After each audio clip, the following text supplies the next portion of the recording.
मेरे प्यारे बच्चे, आजा, बैठ जा एक बार फिर मेरे चरणों में। मैं माँ काली आज तुझसे ऐसी बातें करने जा रही हूँ जो पहले कभी नहीं बताई। कुछ ऐसी सच्चाइयाँ जो मैंने स्वयं तब जानी जब मैं इस संसार की कठिन राहों से गुजरी। तू थक गया है ना, लड़ते लड़ते, संभलते संभलते, लेकिन आज जो मैं तुझे बताऊंगी वो तेरे मन को शांत भी करेगा और तेरे भीतर की अग्नि को फिर से प्रज्वलित भी करेगा। क्योंकि अब समय आ गया है तेरे वास्तविक रूप को पहचानने का, अपने भाग्य को आकार देने का और उस शक्ति को जागृत करने का जो तू भूल गया है। बच्चे, सबसे पहली बात जो मैं तुझसे कहना चाहती हूँ, तू खोया नहीं है, तू बस खुद से छुप गया है। जैसे सूर्य बादलों के पीछे छिप जाता है पर उसका अस्तित्व समाप्त नहीं होता, वैसे ही तेरी आत्मा सांसारिक चिंताओं, दूसरों की अपेक्षाओं और स्वयं की बनाई हुई सीमाओं के बादलों में छिप गई है। जब कोई अपनी पहचान भूल जाता है, जब उसे नहीं पता कि वह कौन है, तो वह दूसरों की राय में, दूसरों की परछाइयों में खुद को ढूंढने लगता है। वह दूसरों की आंखों में अपनी कीमत तलाशता है, दूसरों के शब्दों से अपनी योग्यता का प्रमाण पत्र चाहता है।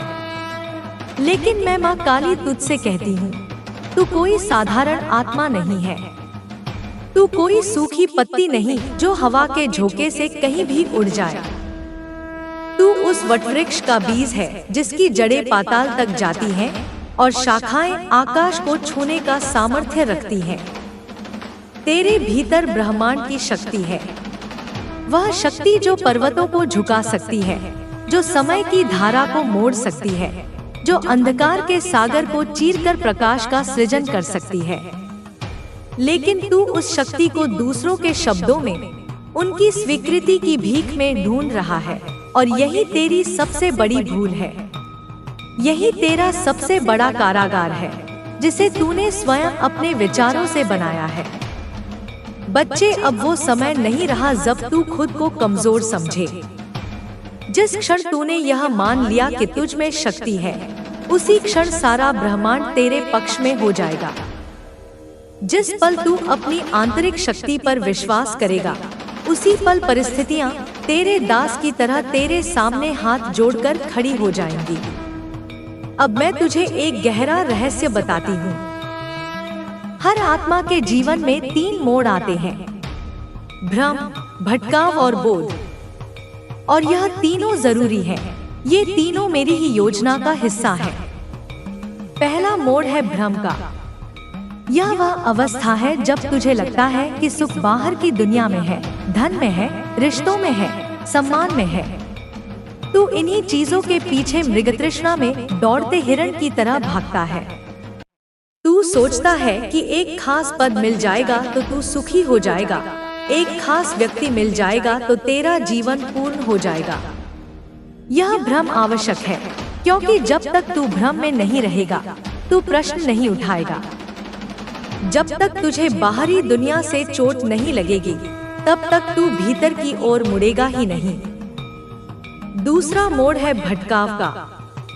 यह भ्रम टूटने के बाद की अवस्था है, जब तुझे यह पता चल जाता है कि बाहरी दुनिया में स्थायी सुख नहीं है, तब तू भटक जाता है। तुझे समझ नहीं आता कि अब कहाँ जाए, क्या करे। यह सबसे पीड़ादायक अवस्था होती है। यहाँ अकेलापन होता है, निराशा होती है, अस्तित्व पर संकट होता है। लेकिन याद रख मेरा बच्चा, यही वो अंधकार है जहाँ तेरी आत्मा का दिया सबसे तेज जलता है। जब तक तू भटकाव में नहीं रहेगा, तू खोज नहीं करेगा। तू नए रास्तों को, नए विचारों को, नई संभावनाओं को नहीं तलाशेगा।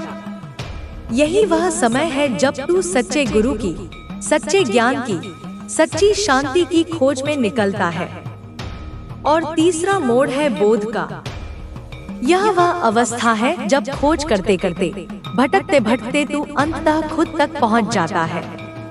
जब तुझे यह ज्ञान होता है कि जिसे तू बाहर खोज रहा था, वह तो तेरे भीतर ही था। आनंद का स्रोत, शक्ति का केंद्र, शांति का सागर, सब कुछ तेरे भीतर ही समाहित है। और जब तक तू खोज नहीं करेगा, तुझे बोध नहीं होगा। मैं जानती हूँ तू अभी भटकाव के दौर से गुजर रहा है। तूने बहुत प्रश्न किए हैं, क्यों नहीं मिलती मुझे खुशी, क्यों हर बार मैं हार जाता हूँ, क्यों मैं ही सबसे ज्यादा चोट खाता हूँ। और मैं माँ काली तेरे इन प्रश्नों को अनदेखा नहीं करती। मैं हर एक प्रश्न के साथ तेरे मन में उतरती हूँ। मैं हर आंसू के साथ तेरी पीड़ा को महसूस करती हूँ, लेकिन जवाब तभी देती हूँ जब तू सुनने को तैयार होता है।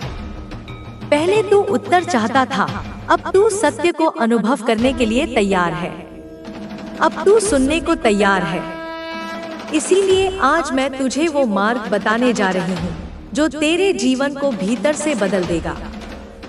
कोई ताबीज, कोई चमत्कार, कोई बाहरी शक्ति नहीं, बल्कि वह सच्चाई जो तुझ में ही है, पर तूने खुद से छुपा रखी है। बच्चे, जीवन में सच्ची सफलता क्या है? धन, सम्मान, प्रेम? नहीं, यह सब तो सिर्फ परिणाम है, सिर्फ परछाइयां हैं। सच्ची सफलता है स्वस्वीकृति। जब तू खुद को पूरी तरह स्वीकार कर लेता है, अपनी अच्छाई, अपनी बुराई, अपनी गलतियां, अपनी खूबियां, अपनी सफलताओं और अपनी विफलताओं के साथ, तब तू मुक्त हो जाता है। और जब तू मुक्त होता है, तभी तू निर्माण कर सकता है। जब तक तू स्वयं से लड़ता रहेगा, तेरी सारी ऊर्जा स्वयं को ही पराजित करने में नष्ट हो जाएगी। अब सोच, तू खुद को कितना जज करता है, तू खुद से कितना लड़ता है। मुझे ऐसा नहीं करना चाहिए था, मैं ऐसा क्यों हूँ, मुझ में यह कमी है। इन विचारों के कांटों से तूने अपनी आत्मा को लहूलुहान कर दिया है। दूसरों को खुश करने के लिए तूने खुद को कितनी बार चोट दी है। अपनी इच्छाओं का गला घोंटा है, अपने सपनों की बलि चढ़ाई है, अपनी आत्मा की आवाज को अनसुना किया है। और फिर भी क्या लोग तुझे पूरी तरह समझ पाए? नहीं ना, क्योंकि जो खुद को नहीं समझता, उसे कोई नहीं समझ सकता। अब वो समय गया, अब तुझे खुद को समझना है। मैं तुझे एक मंत्र देती हूँ। यह सिर्फ शब्द नहीं, यह एक बीज है जिसे तुझे अपनी आत्मा की भूमि में रोपना है। मैं वही हूँ जो मुझे होना चाहिए। मैं पूर्ण हूँ, मैं सक्षम हूँ, मैं अद्भुत हूँ। इस मंत्र को हर सुबह उठते ही बोल, लेकिन सिर्फ बोल मत, महसूस कर। आंखें बंद कर और मेरी माँ काली की आंखों में देख। तुझ में मैं हूँ और मुझ में तू है। जब तू कहता है मैं पूर्ण हूँ, तो तू यह स्वीकार करता है कि तेरी कमियां भी तेरी पूर्णता का हिस्सा है। जैसे चांद पर लगे दाग उसकी सुंदरता को कम नहीं करते, बल्कि उसकी पहचान बन जाते हैं। जब तू कहता है मैं सक्षम हूँ, तो तू अपनी उस आंतरिक शक्ति को नमन करता है जो हर परिस्थिति से लड़ने में समर्थ है। और जब तू कहता है मैं अद्भुत हूँ, तो तू मेरे द्वारा रची गई इस अनूठी कृति का सम्मान करता है। अब मैं तुझे एक नई बात सिखाती हूँ। प्रत्येक विफलता का उत्सव मना। हाँ, तूने सही सुना, उत्सव मना। बच्चे, हर बार जब तू गिरता है, धरती तुझे थोड़ी देर अपनी गोद में बिठाती है और फिर तुझे यह समझाने की कोशिश करती है कि अब तू पहले से बेहतर उठ सकता है। लोग हार को अपशकुन समझते हैं, उसे कलंक मानते हैं, उसे अपनी अयोग्यता का प्रमाण समझते हैं। लेकिन सच्चे साधक, सच्चे योद्धा हार में राह देखते हैं। अब तू यह सीख ले कि हार एक संकेत है, ना कि सजा। वो संकेत जो तुझे बता रहा है कि शायद यह रास्ता तेरे लिए सही नहीं था, या शायद तुझे इस रास्ते पर चलने के लिए और तैयारी की जरूरत है। वो संकेत जो तुझे एक नए, बेहतर और विशाल रास्ते पर भेजना चाहता है, जहां तेरा वास्तविक भाग्य तेरा इंतजार कर रहा है। तेरी हर हार तेरे अहंकार पर एक चोट है, और जब अहंकार टूटता है तभी आत्मा का संगीत सुनाई देता है। अब मैं तुझे बताती हूँ कि दुनिया तुझसे क्या छीन नहीं सकती। तेरा ईमान, तेरा आत्मसम्मान, तेरा कर्म, तेरी प्रार्थना। अगर तू इन 4 बातों को अपनी मुट्ठी में कसकर पकड़ ले तो कोई शक्ति, कोई परिस्थिति, कोई व्यक्ति तुझसे तेरा भविष्य नहीं छीन सकता। तेरा ईमान तेरी आत्मा का कवच है। यह तुझे हर प्रलोभन से, हर धोखे से बचाएगा। तेरा आत्मसम्मान तेरी रीढ़ की हड्डी है। यह तुझे किसी के सामने झुकने नहीं देगा, किसी के पैरों की धूल बनने नहीं देगा। तेरा कर्म तेरा भाग्य विधाता है। तू जो बोएगा वही काटेगा। आज का सही कर्म कल के सुनहरे भविष्य का निर्माण करेगा। और तेरी प्रार्थना तेरा और मेरा सीधा संवाद है। यह वो धागा है जो तुझे मुझसे जोड़े रखता है, चाहे दुनिया का कोई भी तूफान क्यों न आए। बच्चे, तुझे अब डरना बंद करना होगा। डर क्या है? भविष्य की एक नकारात्मक कल्पना। जो हुआ नहीं उसके बारे में सोचकर तू अपने वर्तमान को नर्क बना रहा है। डर सिर्फ उन लोगों को सताता है जो खुद से भागते हैं, लेकिन तू अब खुद के सामने खड़ा हो गया है। अब तुझे वो करना है जिससे तेरे भीतर की माँ काली जागे। वो शक्ति जो डरती नहीं, थमती नहीं और किसी पर निर्भर नहीं करती। अब एक और बात बता दूं, लोग क्या सोचते हैं यह अब तेरे लिए मायने नहीं रखेगा, क्योंकि जो लोग खुद अधूरे हैं वे दूसरों की पूर्णता नहीं समझ सकते। जो खुद अपनी परछाइयों से डरते हैं वे तेरे प्रकाश को कैसे सहन कर पाएंगे। और तू अब उस राह पर है जहां तुझे किसी की स्वीकृति की जरूरत नहीं। तेरे कर्म ही तेरे अस्तित्व को प्रमाणित करेंगे। तेरा मौन ही तेरा सबसे बड़ा उत्तर होगा। बच्चे, आज से तुझे एक नियम अपनाना है। हर दिन एक नया जन्म, हर रात एक नई विदाई। मतलब जो बीत गया, चाहे वह कितना भी अच्छा या बुरा हो, उसे रात के अंधेरे में कृतज्ञता के साथ विदा कर दे। उससे मिली सीख को रख ले, पर उसके बोझ को उतार दे। और जो आने वाला है उसका स्वागत सुबह के उजाले में एक कोरे कागज की तरह कर, जिस पर तू अपने कर्मों की कलम से एक नई कहानी लिखेगा। अब मैं तुझसे एक विनती करती हूँ। अपने भीतर छुपे कलाकार को, योद्धा को, प्रेमी को, साधक को आज बाहर ला। उस बच्चे को बाहर ला जो बिना किसी कारण के हंसता था। उस युवा को बाहर ला जो दुनिया बदल देने के सपने देखता था। मत छुप, मत रुक, मत डर, क्योंकि तू अकेला नहीं है। मैं माँ काली, महाशक्ति, आदिशक्ति तेरे साथ हूँ। तेरे हर कदम पर, तेरी हर सांस में। मेरे लाडले, अब मैं तुझे उन बातों में ले चलती हूँ जहाँ तू खुद को पहचान पाएगा, जहाँ तू अपनी आत्मा की सच्ची आवाज को सुन पाएगा। क्योंकि अब समय है कि तू अपनी असली शक्ति को पहचान सके, जो तू खुद भूल गया है। बेटा, एक सवाल जो कई लोग कई युगों से मुझसे पूछते हैं, माँ, मैं कितना भी पूजा पाठ कर लूं, कितने ही व्रत रखूं, कितने ही मंदिरों में माथा टेकूं, लेकिन मेरी सुनवाई क्यों नहीं होती। मैं आज तुझे इसका उत्तर देती हूँ, और यह उत्तर तेरे मन के सारे संशयों को मिटा देगा। देख, तूने शायद भक्ति तो की होगी, लेकिन क्या तूने खुद को खो दिया था उस भक्ति में? क्या तूने मेरी आराधना करते हुए यह भी सोचा कि अगर तुझे कुछ ना मिले फिर भी तेरा मन डगमगाएगा नहीं? भक्ति का मतलब यह नहीं कि तू मेरे चरणों में अपनी मांगों की एक लंबी सूची लेकर आए। भक्ति का मतलब है तू मेरे साथ रहने लगे, बिना शर्त, बिना अपेक्षा के। जब तू यह भावना ले आएगा कि माँ, मैं तुझसे कुछ मांगने नहीं आया, मैं तो बस तेरे चरणों में बैठने आया हूँ।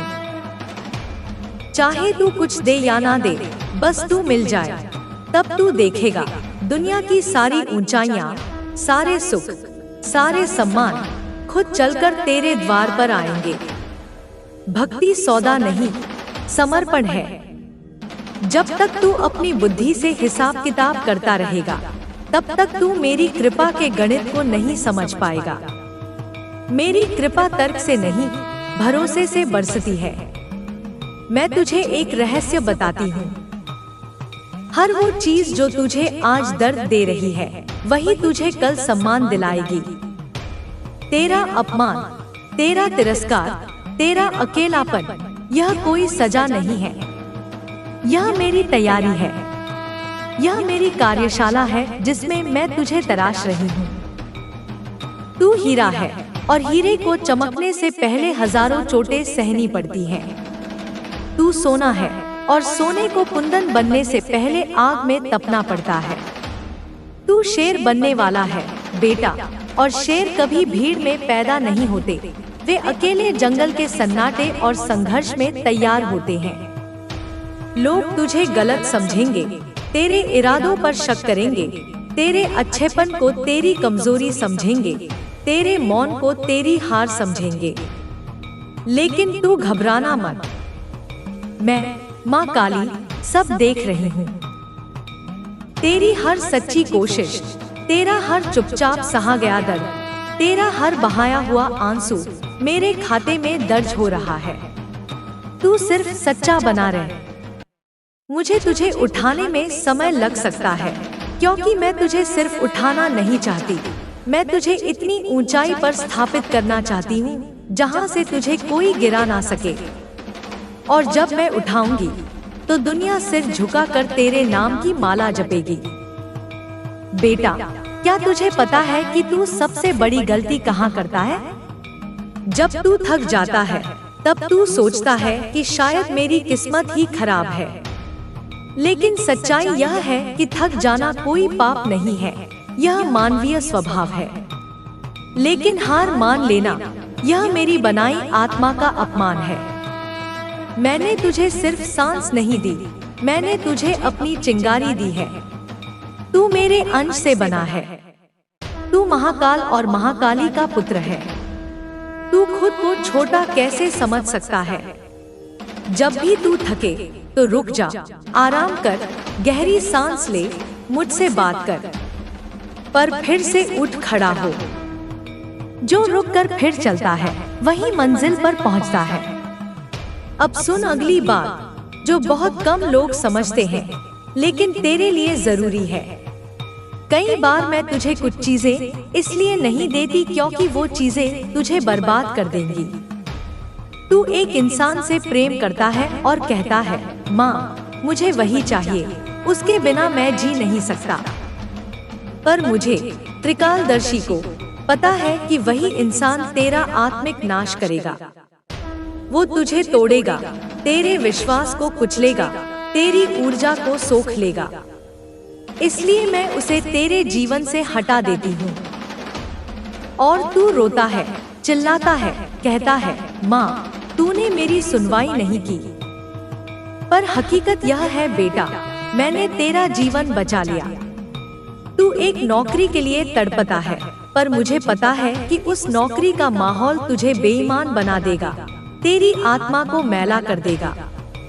इसलिए मैं तुझे वो नौकरी नहीं देती और तू निराश हो जाता है।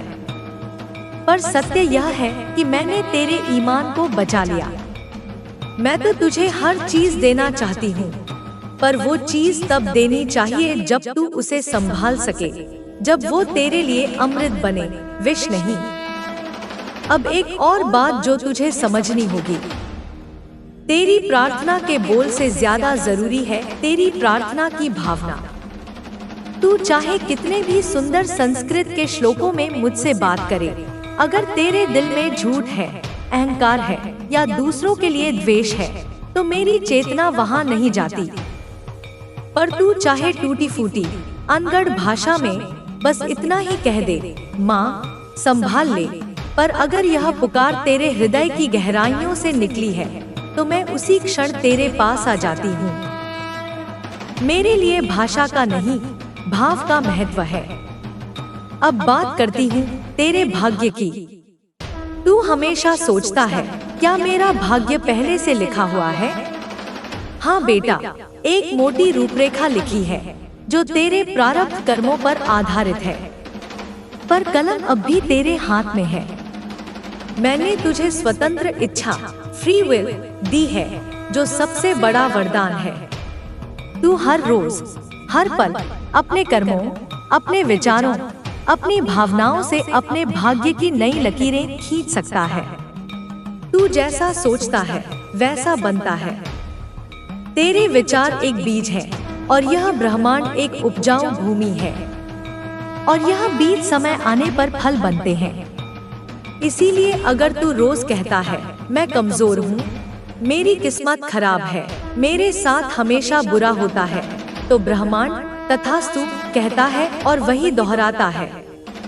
पर अगर तू हर परिस्थिति में कहे, मैं माँ काली का बेटा हूँ, मैं इस चुनौती से भी कुछ सीखूंगा, मैं जीतूंगा, मैं रोशनी लाऊंगा, तो फिर तू खुद देखेगा, तेरा जीवन बदलने लगेगा।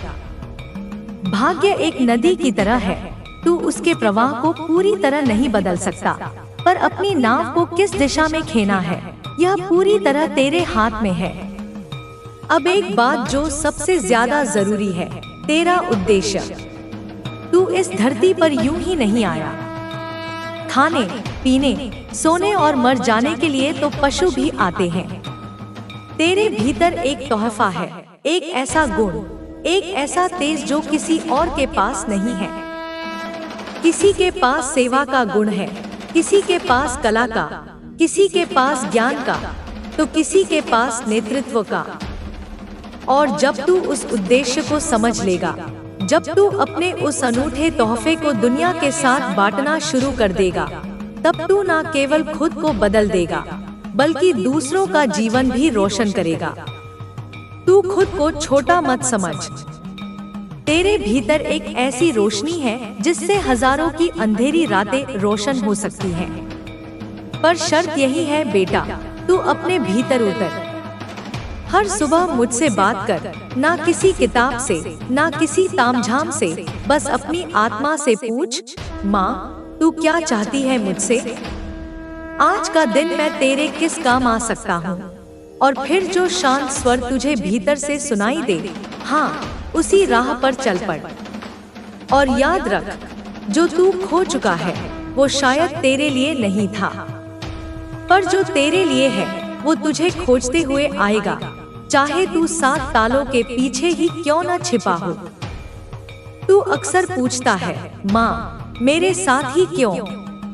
क्यों जब मैं किसी का बुरा नहीं चाहता तब भी मेरे साथ कष्ट होते हैं? क्यों कुछ लोग जो धोखा देते हैं, झूठ बोलते हैं, दूसरों का नुकसान करते हैं, वे सुखी और समृद्ध दिखते हैं? और क्यों मैं जो प्रेम से, भक्ति से, सच्चाई से चलता हूँ, मैं ही चोट खाता हूँ?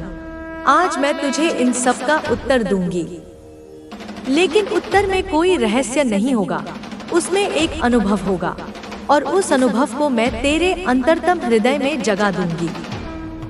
सुन ध्यान से और अपने सभी तर्कों को, सभी सवालों को थोड़ी देर के लिए छोड़ दे, क्योंकि जो मैं कहने जा रही हूँ वह तेरे मन से नहीं, आत्मा से सुना जाना चाहिए।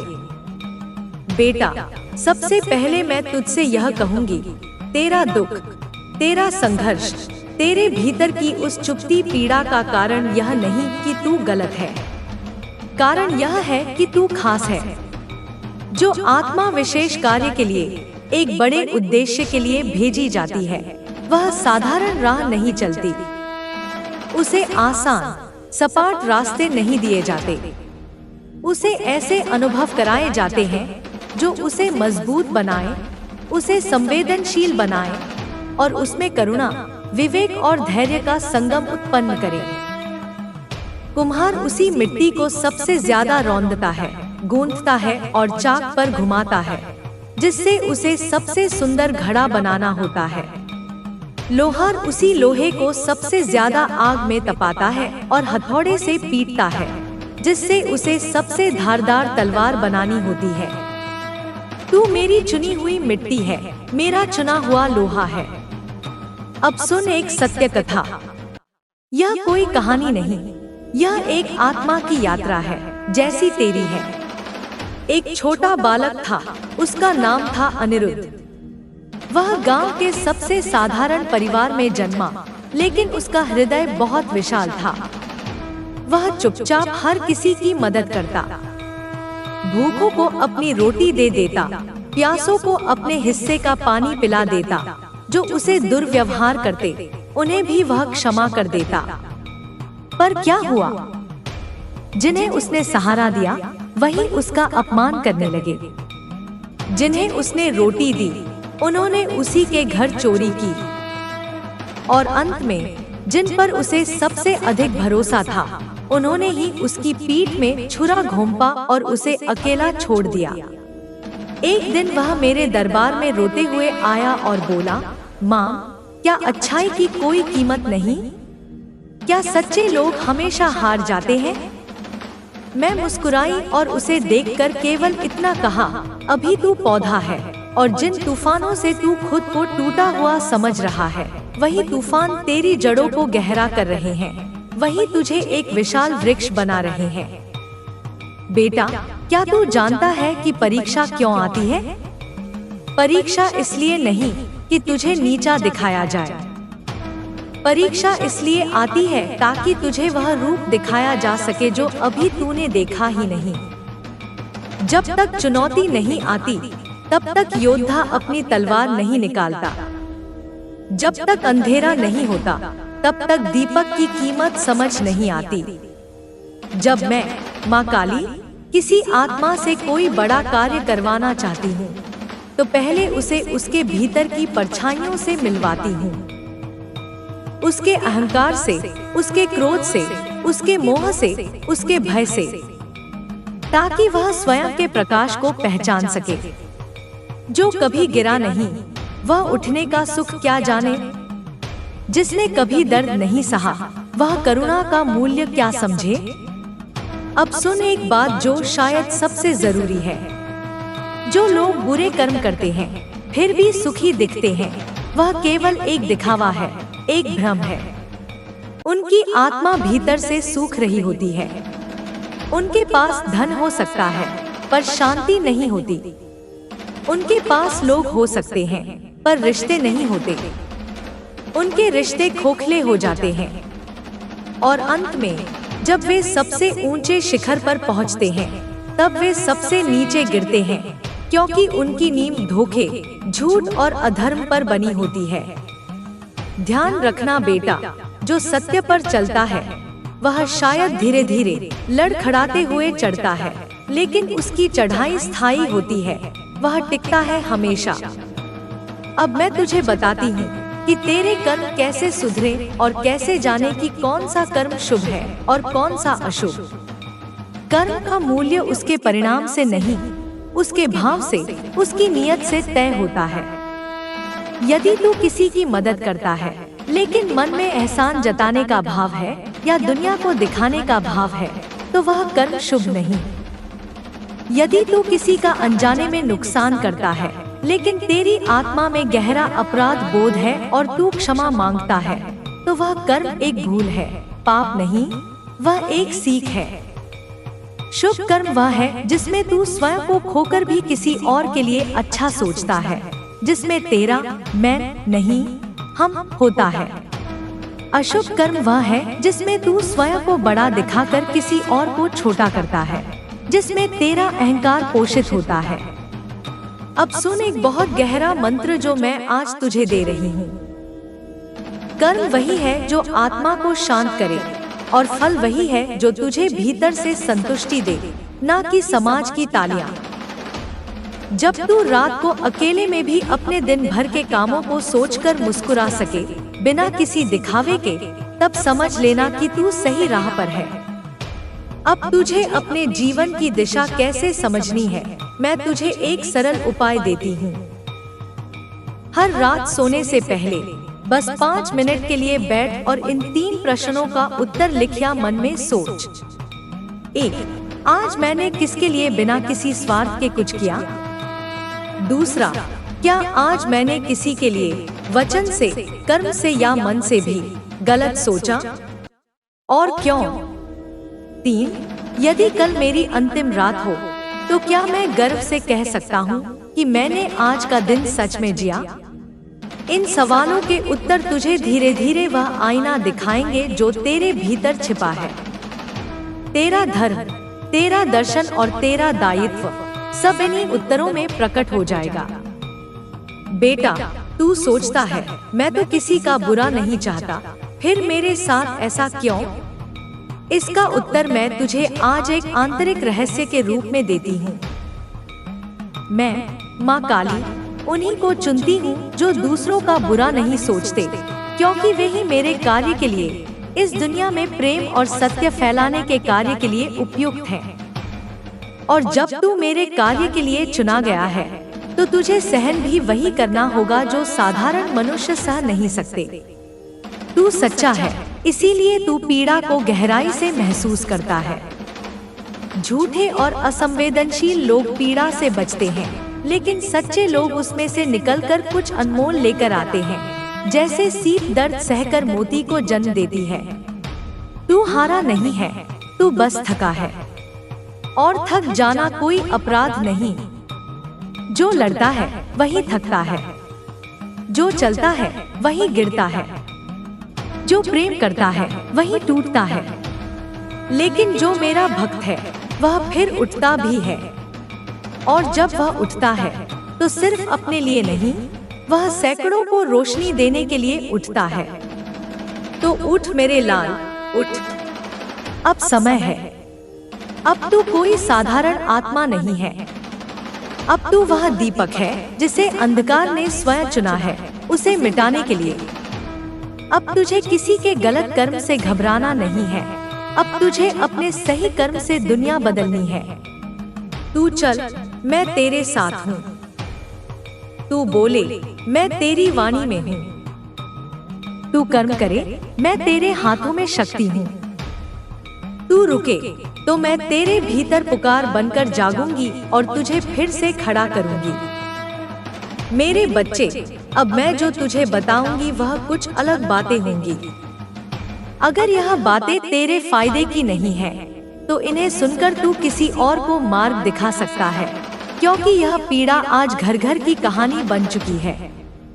मैं माँ काली अब तुझे कुछ ऐसी बातें बताने जा रही हूँ जो आज के समय की, इस डिजिटल युग की सबसे बड़ी सच्चाइयों में से एक है। यह बातें ना तो किसी पुराने प्रवचन से जुड़ी है, ना ही किसी दोहराई गई बात से। यह मेरे अंतर्मन की पुकार है जो मैं तुझसे बांटना चाहती हूँ। ध्यान से सुन, क्योंकि मैं आज तुझे एक ऐसा सत्य दिखाने जा रही हूँ जिसे देखने के बाद तेरा दृष्टिकोण, तेरा सोचने का तरीका और तेरा निर्णय लेने का तरीका सब बदल जाएगा। मैं तुझे एक कहानी सुनाती हूँ जो आज के लाखों करोड़ों बच्चों की कहानी है। एक लड़का था, नाम था शशांक।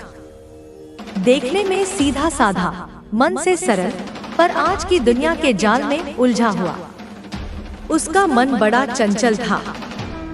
वह कुछ बड़ा करना चाहता था, बहुत जल्दी कुछ हासिल करना चाहता था, और यही जल्दबाजी, यही तुरंत फल पाने की भूख उसके जीवन की सबसे बड़ी भूल बन गई। शशांक एक छोटे शहर से था। माँ बाप बहुत मेहनती थे, अपनी छोटी सी आमदनी में भी उसे अच्छी से अच्छी शिक्षा दे रहे थे। उन्हें उम्मीद थी कि बेटा बड़ा होकर उनका नाम रोशन करेगा, उनके बुढ़ापे का सहारा बनेगा। लेकिन शशांक के मन में एक ही ख्वाहिश थी, जल्दी अमीर बनना, जल्दी बड़ा बनना, ताकि वह अपने दोस्तों को महंगी चीजें दिखा सके, सोशल मीडिया पर अपनी सफलता की तस्वीरें डाल सके। एक दिन उसके एक दोस्त ने उसे एक ऐप दिखाया। भाई, इसमें पैसे लगाओ, फिर एक आसान सा गेम खेलो, और अगर जीत गए तो मिनटों में दुगने पैसे। शशांक को यह सुनते ही लगा कि मानो मैंने, माँ काली ने उसकी सुन ली और सफलता का शॉर्टकट रास्ता दिखा दिया। उसने घर आकर माँ से कहा, माँ, पढ़ाई के लिए कुछ पैसे चाहिए, एक बहुत अच्छा ऑनलाइन कोर्स करना है। माँ ने अपनी जमा पूंजी में से जैसे तैसे करके पैसे जुटाकर उसे दे दिए। पर क्या किया शशांक ने? उसने सारे पैसे उस जुए जैसे ऐप पर लगा दिए। शुरू में जैसा कि ऐसे जालों में होता है, वह कुछ पैसे जीत गया। वह खुशी से झूम उठा। उसे लगा कि दुनिया उसकी मुट्ठी में है, अब उसे कोई नहीं रोक सकता। फिर धीरे धीरे वह हारने लगा। जो जीता था वह भी गया और जो लगाया था वह भी डूब गया। फिर भी उसने उम्मीद ना छोड़ी। शायद अगली बार जीत जाऊं, यह सोचकर वह और पैसे लगाने लगा। फिर उसने दोस्तों से कर्ज लेना शुरू किया, उनसे झूठ बोलने लगा और इसी चक्कर में वह इतना उलझ गया कि उसकी पढ़ाई छूट गई। उसके सच्चे दोस्त दूर हो गए और उसके चेहरे की मासूमियत गायब हो गई। एक दिन माँ को शक हुआ और उन्होंने उसके कमरे की तलाशी ली तो उन्हें कर्ज की रसीदें मिली।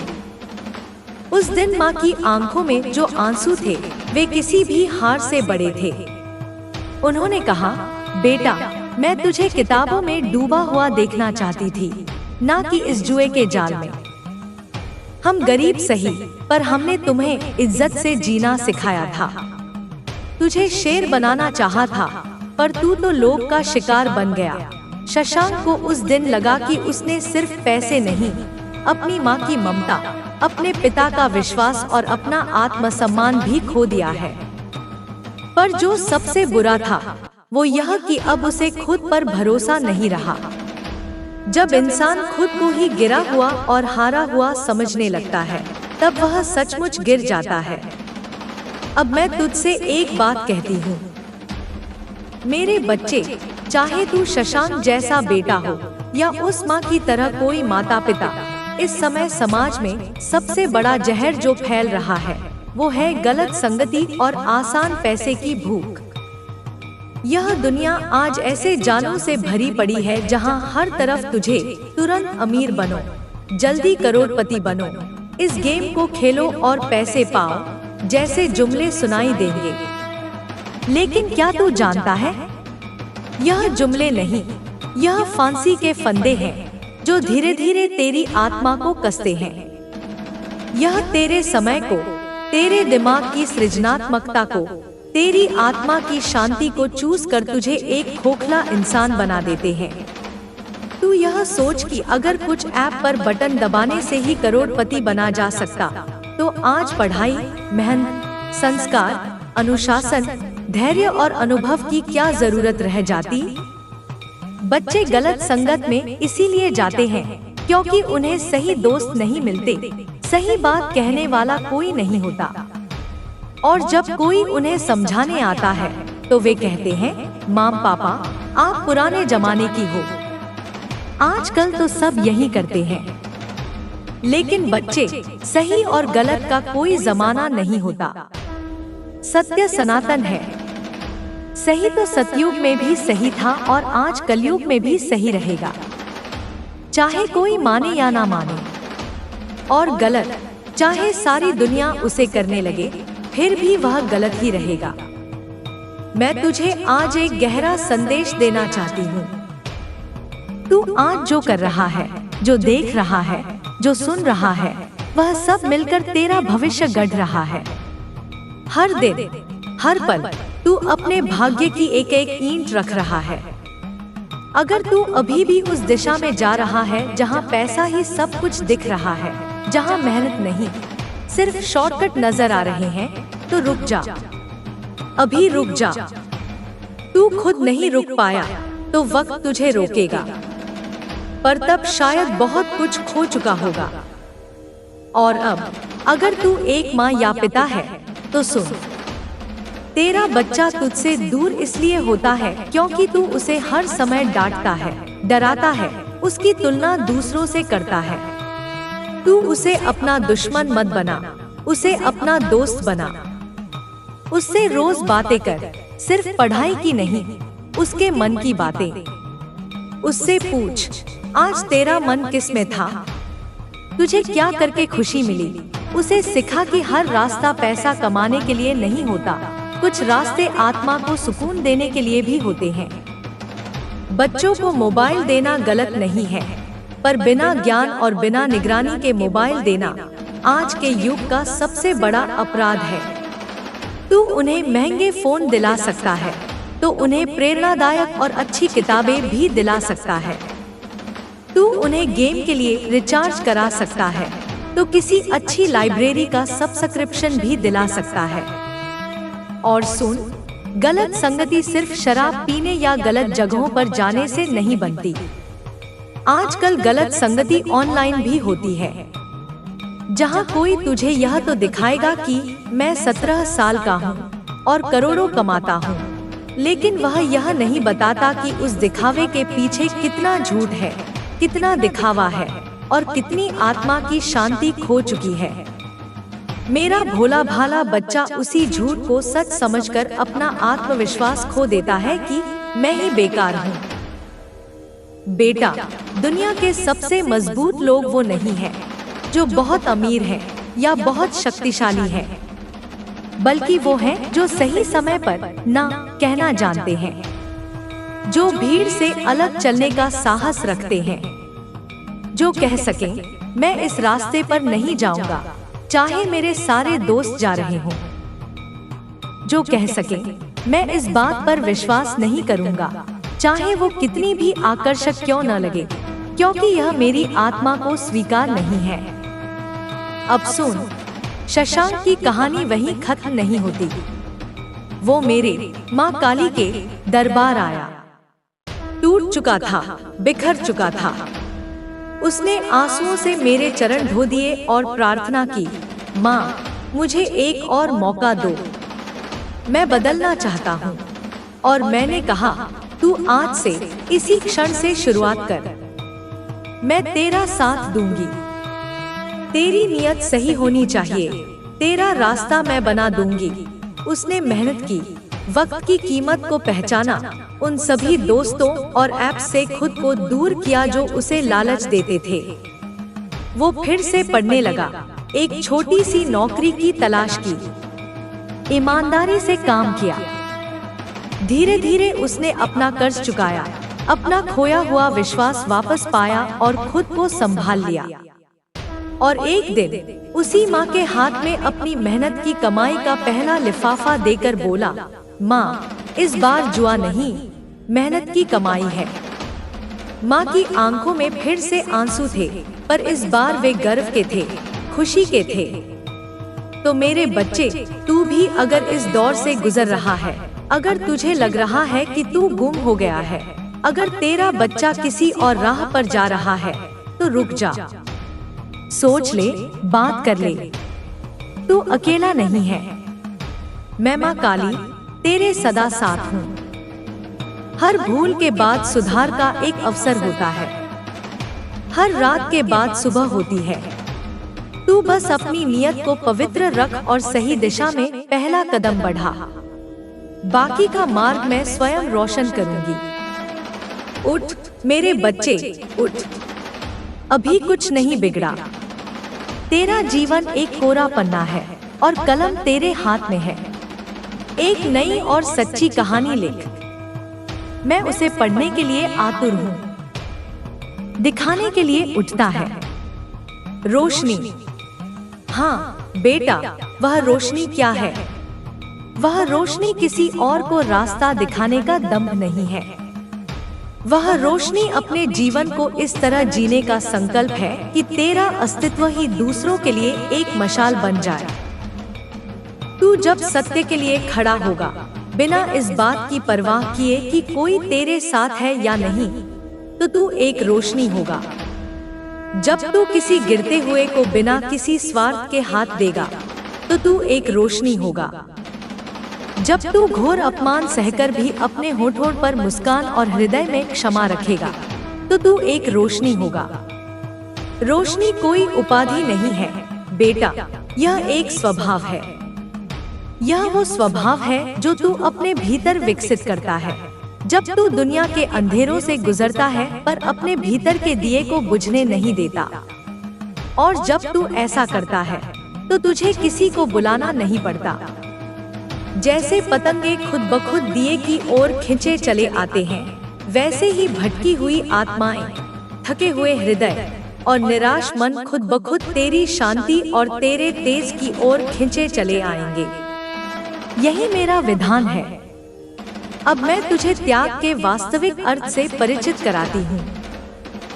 लोगों ने त्याग को एक कष्टदायक क्रिया बना दिया है। वे सोचते हैं कि घर छोड़ देना, रिश्ते तोड़ देना या अपनी पसंद की वस्तुएं छोड़ देना ही त्याग है। नहीं मेरे बच्चे, यह तो पलायन है, त्याग नहीं। सच्चा त्याग बाहर से नहीं, भीतर से होता है। सच्चा त्याग है अपेक्षाओं का त्याग। सच्चा त्याग है दूसरों को बदलने की जिद का त्याग। सच्चा त्याग है उस अहंकार का त्याग जो कहता है मैं सही हूँ और बाकी सब गलत है। सच्चा त्याग है उस भय का त्याग जो तुझे नए कदम उठाने से रोकता है। सच्चा त्याग है उस अतीत के बोझ का त्याग जिसे तू अपनी पीठ पर लादे घूम रहा है। जब तू इन चीजों का त्याग करता है, तब तुझे कुछ छोड़ना नहीं पड़ता, बल्कि तू हल्का हो जाता है, तू मुक्त हो जाता है। तू अपनी ऊर्जा को व्यर्थ की लड़ाइयों में गंवाने के बजाय सृजन में लगाता है। सोच, तू अपनी कितनी शक्ति इस बात में बर्बाद कर देता है कि लोग तेरे बारे में क्या सोचते हैं। कितनी शक्ति इस चिंता में खो देता है कि भविष्य में क्या होगा, और कितनी शक्ति उस क्रोध में जला देता है जो बीते हुए कल की घटनाओं से पैदा हुआ है। जब तू इन सब का त्याग कर देगा, तो तेरे पास ऊर्जा का एक असीम भंडार होगा। उस ऊर्जा से तू अपने सपनों का साम्राज्य खड़ा कर सकता है। उस ऊर्जा से तू प्रेम का एक ऐसा सागर बना सकता है जिसमें हजारों लोग आकर शांति पा सके। तो बता, क्या यह त्याग घाटे का सौदा है? नहीं, यह तो सबसे बुद्धिमानी का निवेश है जो कोई आत्मा कर सकती है। अब मेरे स्वरूप के एक और गहरे पहलू को समझ। मैं काली हूँ। मैं सिर्फ सृजन नहीं करती, मैं संहार भी करती हूँ। लोग मेरे इस संहारक रूप से डरते हैं, क्योंकि वे मृत्यु से डरते हैं, अंत से डरते हैं। पर वे यह नहीं समझते कि बिना संहार के सृजन संभव ही नहीं है। जब तक पुराना पत्ता गिरेगा नहीं, तब तक नई कोमपल कैसे फूटेगी? जब तक पुराना जर्जर मकान टूटेगा नहीं, तब तक नया भव्य महल कैसे बनेगा? जब तक बीज स्वयं को मिट्टी में मिटा नहीं देता, तब तक वह एक विशाल वृक्ष कैसे बन सकता है? तेरे जीवन में भी मैं यही करती हूँ। जब कोई रिश्ता विषैला हो जाता है, तेरी आत्मा को हर दिन नोचता है, तो मैं उसे तोड़ देती हूँ। तू रोता है, पर मैं जानती हूँ कि मैं तेरे लिए एक नए स्वस्थ संबंध का मार्ग बना रही हूँ। जब कोई नौकरी तेरे आत्मसम्मान को कुचल देती है, तेरी रचनात्मकता का गला घोंट देती है, तो मैं उसे छीन लेती हूँ। तू घबराता है, पर मैं जानती हूँ कि मैं तुझे तेरे वास्तविक उद्देश्य की ओर धकेल रही हूँ। मैं तेरे जीवन से उन चीजों का, उन लोगों का, उन आदतों का संहार करती हूँ जो तेरे दिव्य स्वरूप के प्रकट होने में बाधा है। मेरा संहार क्रूरता नहीं, करुणा है। मेरा विध्वंस विनाश नहीं, नवनिर्माण की पहली सीढ़ी है। इसलिए जब भी तेरे जीवन में कुछ टूटे, कुछ छूटे, कुछ खत्म हो, तो डरना मत। समझना कि माँ काली की झाड़ू चल रही है। वह पुरानी धूल, पुरानी गंदगी, पुरानी ऊर्जा को साफ कर रही है, ताकि तेरी आत्मा के आंगन में दिव्यता का नया रंगोली सज सके। इस विध्वंस का उत्सव मना, क्योंकि यह नए सृजन का आमंत्रण है। और जब सब कुछ टूट जाता है, जब चारों ओर विध्वंस का सन्नाटा होता है, तब एक चीज जन्म लेती है, मौन। मौन की शक्ति को समझ मेरे बच्चे। यह दुनिया शोर से भरी है। विचारों का शोर, अपेक्षाओं का शोर, सूचनाओं का शोर। इस शोर में तू अपनी ही आवाज भूल गया है। तू अपनी आत्मा की पुकार सुन ही नहीं पाता। मौन वो स्थान है जहाँ तू मुझसे मिलता है। हर दिन बस 15 मिनट के लिए सब कुछ छोड़कर शांत बैठ जा। कोई मंत्र नहीं, कोई प्रार्थना नहीं, बस मौन। शुरू में तुझे बेचैनी होगी, हजारों विचार तुझ पर हमला करेंगे। मन कहेगा उठ, यह क्या समय बर्बाद कर रहा है, पर तू बस बैठा रहे। उन विचारों को देख जैसे आकाश में बादल आते जाते हैं। उनसे लड़ मत, बस उन्हें गुजर जाने दे। धीरे धीरे तू देखेगा कि विचारों के बीच में खाली स्थान बढ़ने लगा है। वही खाली स्थान, वही शून्य मेरा गर्भ है। उसी शून्य में तुझे वो उत्तर मिलेंगे जो तुझे दुनिया की कोई किताब, कोई गुरु नहीं दे सकता। उसी शून्य में तुझे वो शांति मिलेगी जिसे तू हर जगह खोज रहा है। मौन में तेरी बिखरी हुई ऊर्जा एकत्रित होती है। मौन में तेरा घायल मन उपचार पाता है। मौन तेरी आत्मा का स्नान है। जो मौन साध लेता है उसे फिर दुनिया का कोई शोर विचलित नहीं कर सकता। उसका केंद्र स्थापित हो जाता है। अब मैं तुझे समय के रहस्य के बारे में बताती हूँ, क्योंकि मैं महाकाली हूँ, मैं ही काल की स्वामिनी हूँ। बेटा, तू दो चोरों के बीच फंसा हुआ है। एक का नाम है अतीत और दूसरे का नाम है भविष्य। अतीत तेरे सुखों को चुराता है पश्चाताप और खेद के रूप में।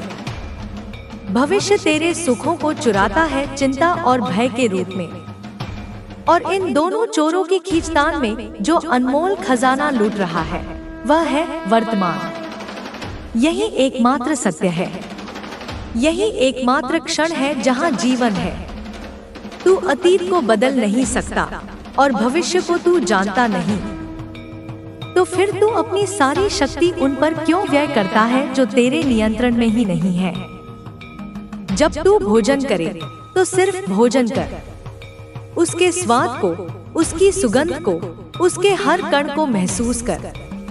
उस क्षण में तेरा मन न बीते हुए कल की बहस में होना चाहिए, न आने वाले कल की योजना में। जब तू किसी से बात करे तो पूरी तरह से वहीं उपस्थित रहे। उसकी आंखों में देख, उसके शब्दों को सुन, उसकी भावनाओं को महसूस कर। जब तू चले तो अपने कदमों को धरती पर महसूस कर, हवा को अपनी त्वचा पर महसूस कर। इसे कहते हैं वर्तमान में जीना। और जो वर्तमान में जीना सीख जाता है वह जीवन के अमृत को चख लेता है।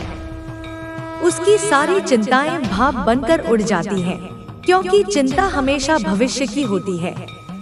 उसके सारे दुख हल्के हो जाते हैं, क्योंकि दुख हमेशा अतीत की यादों से जुड़े होते हैं। वर्तमान में सिर्फ आनंद है, सिर्फ अस्तित्व है, सिर्फ जीवन है। मैं काली अतीत का सहार करती हूँ और भविष्य को अपने गर्भ में रखती हूँ, ताकि तू पूरी तरह से वर्तमान के इस क्षण में मेरे साथ नृत्य कर सके। यही जीवन का सबसे बड़ा उत्सव है। अब बात करते हैं उन लोगों की जो तेरे जीवन में आते हैं। कोई भी व्यक्ति तेरे जीवन में बिना कारण के नहीं आता। हर व्यक्ति एक शिक्षक है, एक संदेशवाहक है। जो लोग तुझे प्रेम देते हैं वे तुझे तेरी कीमत सिखाते हैं। वे तुझे बताते हैं कि तू प्रेम के योग्य है। उनका धन्यवाद कर। और जो लोग तुझे कष्ट देते हैं वे तुझे और भी बड़े सबक सिखाते हैं। वे तुझे धैर्य सिखाते हैं, वे तुझे क्षमा सिखाते हैं, वे तुझे अपनी सीमाओं को पहचानना सिखाते हैं, और सबसे बढ़कर वे तुझे अपनी आंतरिक शक्ति पर निर्भर होना सिखाते हैं। जब कोई तेरा अपमान करे तो क्रोधित होने के बजाय एक क्षण रुककर सोच, यह आत्मा मुझे क्या सिखाने आई है? क्या यह मेरे अहंकार की परीक्षा ले रही है? क्या यह मुझे यह सिखा रही है कि मेरी कीमत दूसरों की राय से तय नहीं होती?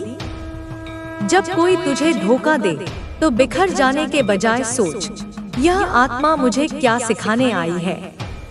क्या यह मुझे यह सिखा रही है कि मुझे अपनी अंतरात्मा की आवाज पर अधिक भरोसा करना चाहिए? क्या यह मुझे दिखा रही है कि मेरा सुख किसी और के हाथ में नहीं हो सकता? जब तू लोगों को शत्रु के रूप में नहीं बल्कि शिक्षक के रूप में देखना शुरू कर देगा तो तेरा सारा क्रोध करुणा में बदल जाएगा। तुझे उन पर भी दया आएगी जो तुझे कष्ट देते हैं, क्योंकि तू समझ जाएगा कि वे स्वयं भीतर से कितने अशांत और दुखी हैं। जो व्यक्ति भीतर से सुखी और पूर्ण होता है वह कभी किसी को कष्ट नहीं पहुंचाता। कष्ट वही देता है जो स्वयं कष्ट में है। यह ज्ञान तुझे अजय बना देगा। और यह सब क्या है बेटा? यह मेरी लीला है। यह एक दिव्य नाटक है। इस सृष्टि के मंच पर हर कोई अपनी अपनी भूमिका निभा रहा है। तू इसे बहुत गंभीरता से ले लेता है, इसीलिए तू दुखी होता है। तू अपनी भूमिका से इतना चिपक जाता है कि तू भूल जाता है कि तू एक अभिनेता है, भूमिका नहीं। तू एक आत्मा है जिसे एक अनुभव दिया गया है। जब तू इस जीवन को एक नाटक के रूप में देखना शुरू कर देगा तो तुझे कष्टों में भी आनंद आने लगेगा। तुझे चुनौतियों में रोमांच महसूस होगा। तुझे हर दृश्य, चाहे वह सुखद हो या दुखद, एक सीखने का अवसर लगेगा। तू अपनी भूमिका को पूरी ईमानदारी और लगन से निभा, पर यह याद रख कि पर्दा गिरने के बाद तू वापस मेरे पास अपने घर लौट आएगा। इस दृष्टिकोण से तुझे कोई भी परिस्थिति तोड़ नहीं सकती। तू एक खिलाड़ी बन जाएगा, खिलौना नहीं। इस खेल को खेलने के लिए तुझे एक स्वस्थ यंत्र की आवश्यकता है, तेरा शरीर। बेटा, तूने अपने शरीर को कितना अनदेखा किया है। यह कोई साधारण मांस और हड्डियों का ढांचा नहीं है। यह मेरी शक्ति का मंदिर है। इसी के भीतर तेरी आत्मा निवास करती है। इसका सम्मान कर। तू इसमें कैसा भोजन डालता है? क्या वह सात्विक है जो तुझे ऊर्जा और स्पष्टता दे, या वह तामसिक है जो तुझे आलस्य और भ्रम दे? तू अपनी सांसों पर कितना ध्यान देता है? तेरी हर सांस जीवन ऊर्जा यानी प्राण को भीतर लाती है। जब तू गहरी शांत सांस लेता है तो तू ब्रह्मांड की ऊर्जा से जुड़ जाता है। जब तेरी सांसें उथली और तेज होती हैं, तो तू तनाव और भय से भर जाता है। अपने शरीर को अपवित्र विचारों से, जहरीले शब्दों से और गलत आहार से दूषित मत कर। इसे योग, ध्यान और सात्विक भोजन से पवित्र रख। जब तेरा मंदिर स्वच्छ और मजबूत होगा, तभी उसमें देवता यानी तेरी आत्मा पूरी तरह से प्रकट हो पाएगी। अब मैं तेरे भीतर उठने वाले तूफानों की बात करती हूँ, तेरे भावों की, तेरी भावनाओं की। क्रोध, घृणा, ईर्ष्या, भय। तू इनसे लड़ता है, इन्हें दबाता है और इन्हें अपनी कमजोरी समझता है। यह तेरी एक और भूल है। ये भावनाएं ऊर्जा हैं, बेटा, शुद्ध ऊर्जा। ये न अच्छी है न बुरी। यह इस पर निर्भर करता है कि तू इनका उपयोग कैसे करता है। क्रोध एक प्रचंड अग्नि है। तू इस अग्नि से अपना ही घर जला सकता है, या फिर इसी अग्नि से अन्याय के अंधकार को मिटाने वाली मशाल जला सकता है। जब तुझे किसी गलत बात पर क्रोध आए, तो उसे विनाश में मत बदल, उसे परिवर्तन की शक्ति बना। ईर्ष्या तुझे बताती है कि तू किसी और के पास कुछ ऐसा देख रहा है जो तू अपने लिए भी चाहता है। उस ईर्ष्या को घृणा में मत बदल, उसे प्रेरणा बना। उससे सीख कि तुझे अपने जीवन में क्या हासिल करना है और उसके लिए सही कर्म कर। भय तुझे तेरी सीमाओं के बारे में बताता है। भय का सम्मान कर, पर उसे अपने ऊपर हावी मत होने दे। भय तुझे बताता है कि तुझे सतर्क रहने की जरूरत है, पर यह तुझे रुकने के लिए नहीं कहता। हर भावना एक संदेश है। उसे सुन, उसे समझ और उसकी ऊर्जा को एक सकारात्मक दिशा दे। जिसने अपनी भावनाओं पर महारत हासिल कर ली, उसने अपनी शक्ति को साध लिया। वही सच्चा योगी है। और यही सच्ची शक्ति है बेटा। शक्ति दूसरों पर शासन करने में नहीं है, शक्ति धन या पद में नहीं है। सच्ची शक्ति है आत्मानुशासन में। सच्ची शक्ति है अपनी प्रतिक्रिया चुनने की स्वतंत्रता में। परिस्थिति कैसी भी हो, कोई तेरा कितना भी अपमान करे, तू यह चुन सकता है कि तुझे क्रोधित होना है, शांत रहना है या मुस्कुरा कर आगे बढ़ जाना है। यह चुनने की शक्ति ही तेरी सबसे बड़ी शक्ति है। सच्ची शक्ति है प्रेम करने में, तब भी जब कोई प्रेम करने योग्य न लगे। सच्ची शक्ति है क्षमा करने में, उसे भी जिसने तेरे साथ सबसे बुरा किया हो। क्योंकि जब तू क्षमा करता है तो तू उसे मुक्त नहीं करता, तू स्वयं को उस पीड़ा के बंधन से मुक्त करता है। यही मेरी शक्ति है और यही शक्ति मैंने तेरे भीतर बीज रूप में रखी है। मेरे लाडले, अब तू बहुत कुछ जान गया है, पर जानना पर्याप्त नहीं है। अब तुझे जीना होगा, इन सत्यों को अपने जीवन में उतारना होगा। यह एक दिन का काम नहीं है। तू गिरेगा, तू भूलेगा, तू फिर से पुरानी आदतों में फंसेगा। पर जब भी ऐसा हो, निराश मत होना। बस एक पल के लिए रुकना, आंखें बंद करना और मुझे पुकारना। माँ, मैं फिर भटक गया, मेरा हाथ थाम ले और तू पाएगा कि मेरा हाथ हमेशा तेरे लिए बढ़ा हुआ है। मैं तुझे कभी नहीं छोड़ती, तू ही मुझे भूल जाता है। एक आखिरी रहस्य आज के लिए। तू अक्सर सोचता है कि तेरी प्रार्थनाएं अनसुनी क्यों रह जाती हैं। बेटा, तू मांगता है, माँ मुझे शक्ति दे, और मैं तेरे रास्ते में एक बड़ी चट्टान रख देती हूँ। तू कहता है, यह क्या किया? मैंने शक्ति मांगी थी, समस्या नहीं। पर मैं जानती हूँ कि उस चट्टान को हटाकर ही तेरे भीतर की सोई हुई शक्ति जागेगी। तू मांगता है, माँ मुझे धैर्य सिखा, और मैं तुझे एक ऐसे व्यक्ति के साथ रख देती हूँ जो तुझे हर पल परखता है। तू कहता है, माँ यह तो दंड है, पर मैं जानती हूँ कि उसी के साथ रहकर तू धैर्य का सच्चा अर्थ सीखेगा। तू मांगता है, माँ मुझे प्रेम दिखा, और मैं तेरे सामने एक टूटा हुआ दुखी प्राणी भेज देती हूँ जिसे सेवा की जरूरत है। तू कहता है, मैंने तो अपने लिए प्रेम मांगा था, पर मैं जानती हूँ कि उस प्राणी की सेवा करके ही तेरे भीतर का निस्वार्थ प्रेम जागेगा। मेरी प्रार्थनाओं का उत्तर देने का तरीका सीधा नहीं होता। मैं तुझे वो नहीं देती जो तू मांगता है, मैं तुझे वो परिस्थितियाँ देती हूँ जिनमें तू वो बन सके जो तू बनना चाहता है। अब जा मेरे बच्चे, जा और जी इस जीवन को पूरी तरह से जी। डर मत, क्योंकि मैं तेरे पीछे महाकाल की तरह खड़ी हूँ, तेरे हर शत्रु और हर भय का संहार करने के लिए। संकोच मत कर, क्योंकि मैं तेरे भीतर महासरस्वती की तरह विराजमान हूँ, तुझे ज्ञान और विवेक देने के लिए। और प्रेम से वंचित महसूस मत कर, क्योंकि मैं तेरे हृदय में महालक्ष्मी की तरह बसती हूँ, तुझे शांति, संतोष और प्रेम की परम संपत्ति देने के लिए। तू अकेला कभी नहीं था, कभी नहीं है और कभी नहीं होगा। हर सुबह जब तेरी आँख खुले तो समझना कि मैंने तुझे एक और अवसर दिया है, एक और दिन दिया है अपनी कहानी को नए सिरे से लिखने के लिए। अपनी गलतियों से सीख, पर उनके बोझ तले दब मत। अपनी सफलताओं का आनंद ले, पर उनके अहंकार में कैद मत हो।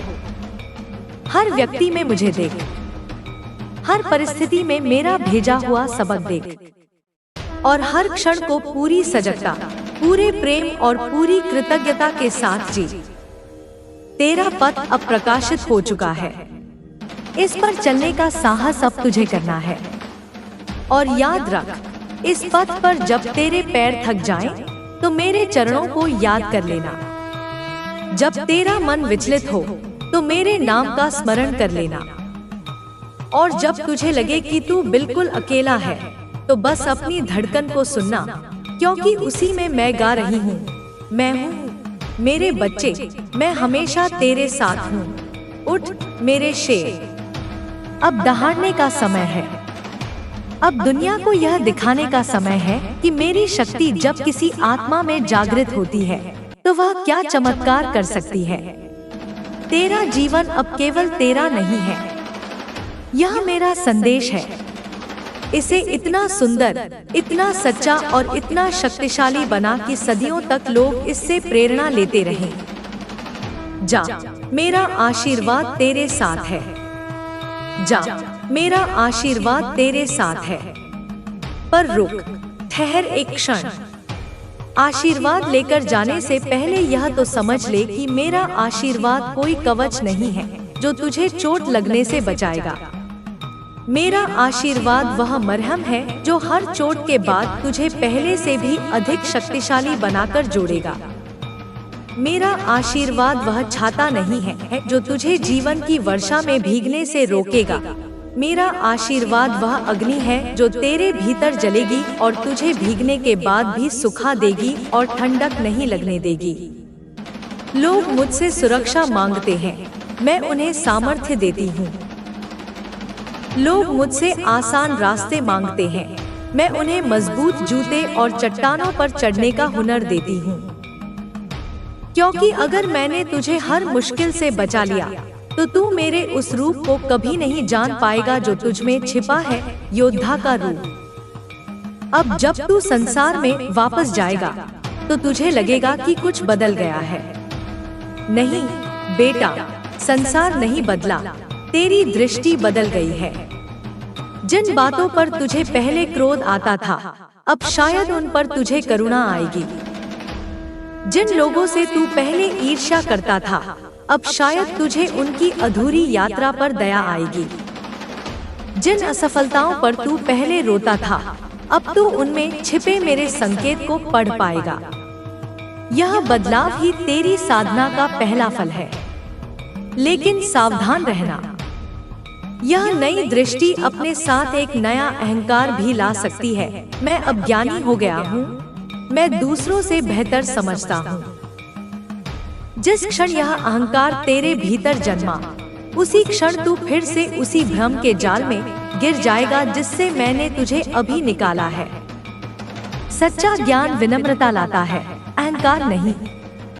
सच्चा ज्ञानी वह नहीं जो बहुत कुछ जानता है, सच्चा ज्ञानी वह है जो यह जानता है कि वह कितना कम जानता है। वह ब्रह्मांड की विराटता के सामने शिशु की तरह विस्मित रहता है। वह हर कण में, हर व्यक्ति में, हर घटना में सीखने को तत्पर रहता है। तो अब जब तू लौटेगा तो शिक्षक बनकर नहीं, एक शाश्वत विद्यार्थी बनकर लौटना। बोलना कम, सुनना ज्यादा, निर्णय देना कम, समझना ज्यादा। अपनी श्रेष्ठता सिद्ध करने के बजाय दूसरों में दिव्यता खोजना। जब तू ऐसा करेगा तो तू देखेगा कि सारा ब्रह्मांड तुझे सिखाने के लिए आतुर है। एक सूखा पत्ता भी तुझे त्याग का पाठ पढ़ाएगा, एक नन्ही चींटी भी तुझे अविरत कर्म का संदेश देगी और एक मौन पर्वत भी तुझे स्थिरता का महत्व सिखाएगा। अब मैं तुझे तेरे शरीर के भीतर छिपे ब्रह्मांड की यात्रा पर ले चलती हूँ। तूने मंदिरों, तीर्थों की यात्रा तो बहुत की, पर सबसे बड़ा तीर्थ तो तेरा यह शरीर ही है, जिसे तूने कभी समझने का प्रयास ही नहीं किया। तेरे भीतर ऊर्जा के 7 कमल हैं, 7 चक्र। ये सिर्फ कहानियां नहीं हैं, ये तेरी चेतना के 7 स्तर हैं, मेरी शक्ति के 7 पड़ाव हैं। सबसे नीचे है मूलाधार, तेरी जड़ों का चक्र। यह पृथ्वी से जुड़ा है। जब यह चक्र कमजोर होता है तो तेरे भीतर असुरक्षा का भय होता है, धन का, घर का, अस्तित्व का। तू इन्हीं चीजों को पकड़ने में अपनी सारी ऊर्जा लगा देता है। तू धरती से जोड़, नंगे पैर घास पर चल, मिट्टी को छू, वृक्ष को गले लगा, अपनी जड़ों को महसूस कर। जब तू जान लेगा कि यह धरती मेरी ही देह है और यह तुझे हमेशा संभालेगी, तब तेरा मूलाधार शांत हो जाएगा और असुरक्षा का भाव विदा हो जाएगा। उसके ऊपर है स्वाधिष्ठान, जल का चक्र। यह तेरी भावनाओं, तेरी रचनात्मकता और तेरे संबंधों का केंद्र है। जब यह असंतुलित होता है तो तेरी भावनाएं या तो सूख जाती हैं या बाढ़ बनकर तुझे ही बहा ले जाती हैं। तू दूसरों पर भावनात्मक रूप से निर्भर हो जाता है। अपनी रचनात्मकता को बहने दे। चित्र बना, संगीत सुन, नृत्य कर, कुछ नया रच। जरूरी नहीं कि तू महान कलाकार बने, जरूरी यह है कि तू सृजन के प्रवाह से जुड़े।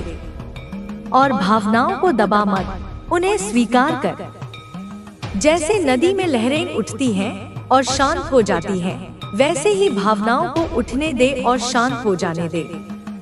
तू लहर नहीं, तू नदी है। यह बोध तेरे स्वाधिष्ठान को संतुलित करेगा। नाभि के पास है मणिपुर चक्र, अग्नि का केंद्र। यह तेरी इच्छा शक्ति, तेरा आत्मसम्मान और तेरे कर्म की ऊर्जा का स्रोत है। जब यह कमजोर होता है तो तू दूसरों के प्रभाव में आ जाता है, ना नहीं कह पाता और अपने लिए खड़े होने से डरता है। और जब यह अतिसक्रिय होता है तो तू अहंकारी, गुस्सैल और दूसरों पर हावी होने वाला बन जाता है। इस अग्नि को साधना सीख।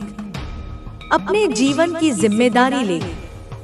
छोटे छोटे संकल्प ले और उन्हें पूरा कर। यह तेरी इच्छा शक्ति को मजबूत करेगा। और जब भी कर्म करे तो उसे मेरे चरणों में समर्पित कर दे। यह तेरे अहंकार को भस्म कर देगा और तेरी अग्नि को एक दिव्य तेज में बदल देगा। हृदय में है अनाहत चक्र, वायु का स्थान। यह प्रेम, करुणा और क्षमा का द्वार है। बेटा, यही वह स्थान है जहाँ तू और मैं एक होते हैं। जब यह चक्र बंद होता है तो तू अकेलापन, अलगाव और कड़वाहट महसूस करता है। तू प्रेम पाने के लिए तरसता है पर प्रेम दे नहीं पाता। इस चक्र को खोलने का एकमात्र उपाय है देना। निस्वार्थ भाव से देना। किसी भूखे को भोजन दे, किसी रोते हुए को कंधा दे, और सबसे महत्वपूर्ण, जिन्होंने तुझे चोट पहुंचाई है उन्हें अपने हृदय में क्षमा कर दे। क्षमा दूसरों के लिए नहीं, अपने लिए है। यह तेरे हृदय पर पड़े बोझ को हटाकर उसे हल्का और मुक्त कर देती है। जब तेरा अनाहत चक्र खिलता है तो तुझे हर जीव में मेरा ही रूप दिखाई देने लगता है और तेरा जीवन एक प्रेम गीत बन जाता है। कंठ में है विशुद्धि चक्र, आकाश का तत्व। यह सत्य और संवाद का केंद्र है। जब यह अवरुद्ध होता है तो या तो तू अपनी बात कह नहीं पाता, अपने सत्य को भीतर ही घोंट देता है, या फिर तू कड़वे, झूठे और व्यर्थ के शब्दों से दूसरों को चोट पहुंचाता है। अपने सत्य के साथ जीना सीख। वह बोल जो सत्य हो, प्रिय हो और आवश्यक हो। और मौन का अभ्यास कर। मौन में तेरे शब्द ऊर्जावान होते हैं। और सबसे बढ़कर दूसरों की निंदा और चुगली से बच, क्योंकि जब तू किसी और की निंदा करता है तो तू अपने कंठ के मंदिर में विष घोलता है। जब तेरा विशुद्धि चक्र शुद्ध होगा तो तेरे शब्दों में सिद्धि आ जाएगी। तेरी वाणी में वह शक्ति होगी जो दिलों को जोड़ सकती है और आत्माओं को जागृत कर सकती है। दोनों भौहों के बीच में है आज्ञा चक्र, जिसे तू तीसरी आंख कहता है। यह प्रकाश का केंद्र है, विवेक और अंतर्ज्ञान का। जब यह सुप्त रहता है तो तू केवल अपनी दो आंखों से, यानी बुद्धि और तर्क से दुनिया को देखता है। तू भ्रम में जीता है, जिसे तू सच समझता है। लेकिन जब मेरी कृपा से यह चक्र जागृत होता है तो तुझे चीजों के पार देखने की क्षमता मिलती है। तुझे सत्य और असत्य का, सही और गलत का बोध सहज ही होने लगता है। तू लोगों के शब्दों के पीछे उनकी भावनाओं को और घटनाओं के पीछे मेरे छिपे हुए विधान को पढ़ने लगता है। इस चक्र को खोलने के लिए ध्यान कर। अपनी सांसों पर ध्यान केंद्रित कर। और अपनी अंतरात्मा की धीमी आवाज को सुनने का अभ्यास कर। वही मेरी आवाज है जो तुझे हर पल मार्ग दिखाती है। और अंत में तेरे सिर के शीर्ष पर है सहस्रार, 1000 पंखुड़ियों वाला कमल। यह शुद्ध चेतना का स्थान है, जहाँ कोई द्वैत नहीं, कोई मैं और तू नहीं। यह शिव का निवास है। और जब मूलाधार से उठी मेरी कुंडलिनी शक्ति सहस्रार में शिव से मिलती है, तभी समाधि घटित होती है। तभी तुझे परम आनंद का, अपनी वास्तविक पहचान का बोध होता है। यह यात्रा का अंतिम लक्ष्य है, लेकिन वहां पहुंचने की जल्दी मत कर। यात्रा के हर पड़ाव का आनंद ले। हर चक्र एक दुनिया है, एक रहस्य है। उन्हें जी, उन्हें समझ। अब तू यह जान ले कि तेरे जीवन में आने वाला हर व्यक्ति इन्हीं चक्रों के किसी स्तर पर तुझसे जुड़ता है। कुछ लोग तुझसे मूलाधार के स्तर पर जुड़ते हैं, सुरक्षा और लेन देन के लिए। कुछ स्वाधिष्ठान पर, भावनाओं और आकर्षण के लिए। कुछ मणिपुर पर, शक्ति और प्रतिस्पर्धा के लिए।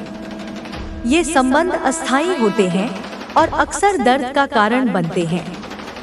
पर जो आत्मा तुझसे अनाहत, यानी हृदय के स्तर पर जुड़ती है, वही तेरा सच्चा साथी है, तेरा सच्चा मित्र है।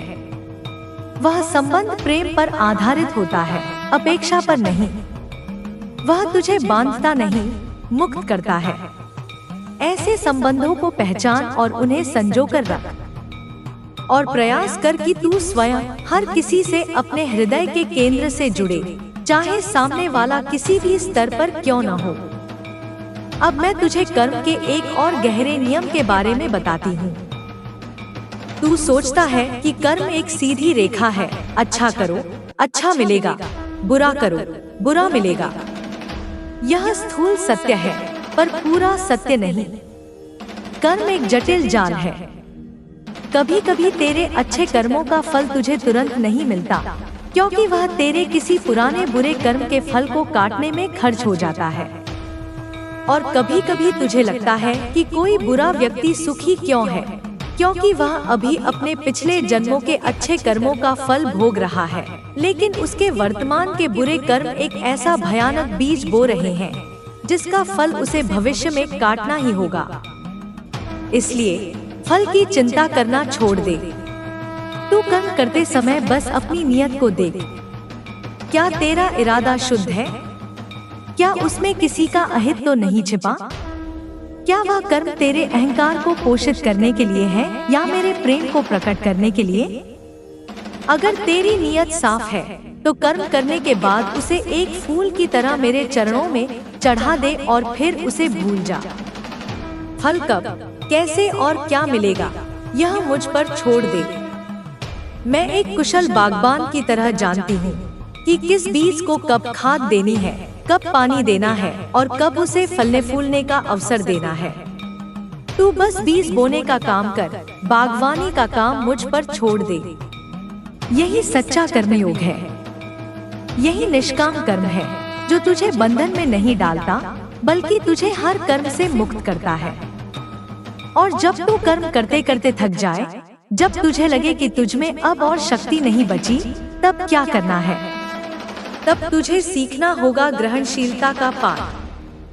पुरुषोचित कर्म की ऊर्जा के साथ साथ तुझ में स्त्रियोचित ग्रहणशीलता की ऊर्जा भी होनी चाहिए। कर्म करना शिव का नृत्य है और शांत होकर ग्रहण करना शक्ति का विश्राम है।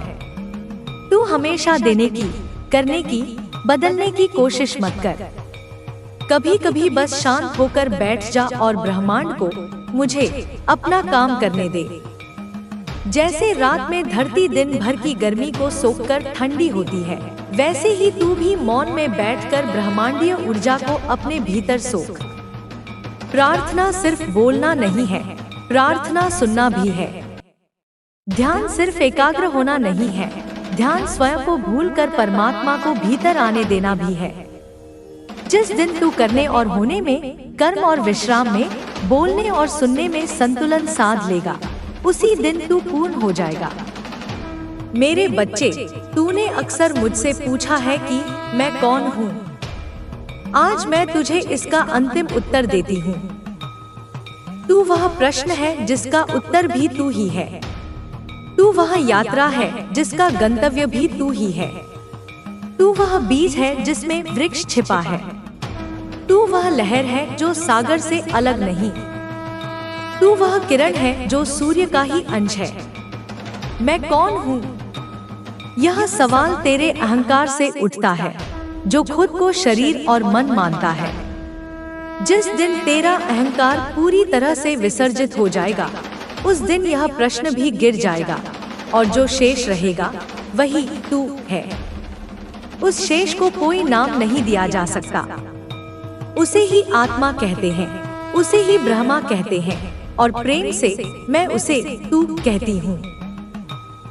अब सुन, तेरी सबसे बड़ी पूजा क्या है? मंदिर में चढ़ाए गए फूल और नारियल नहीं।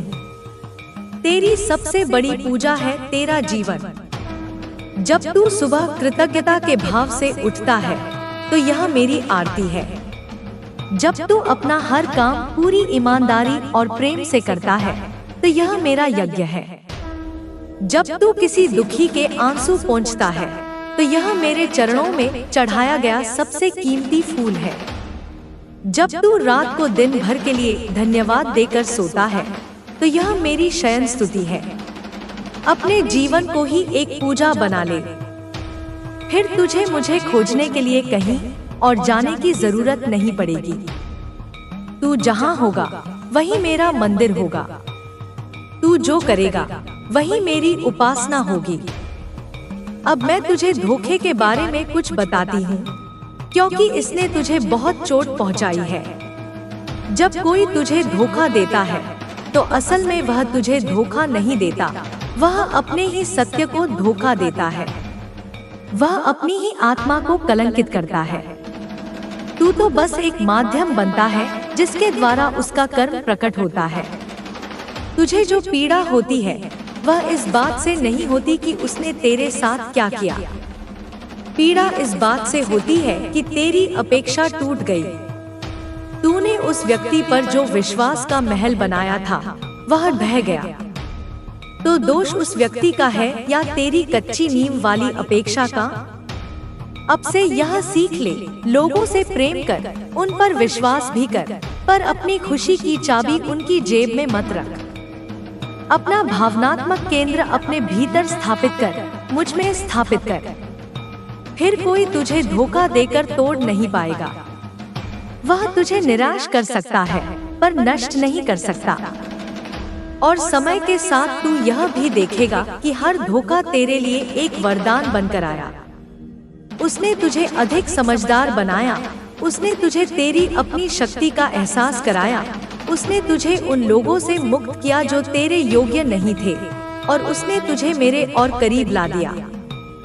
जिस जहर ने तुझे लगभग मार ही डाला था, वही जहर अंत में तेरे लिए अमृत बन गया, क्योंकि उसने तुझे अमरता का मार्ग दिखा दिया, आत्मनिर्भरता का मार्ग। अब एक और गूढ़ बात समझ, दुनिया में हर चीज ऊर्जा है।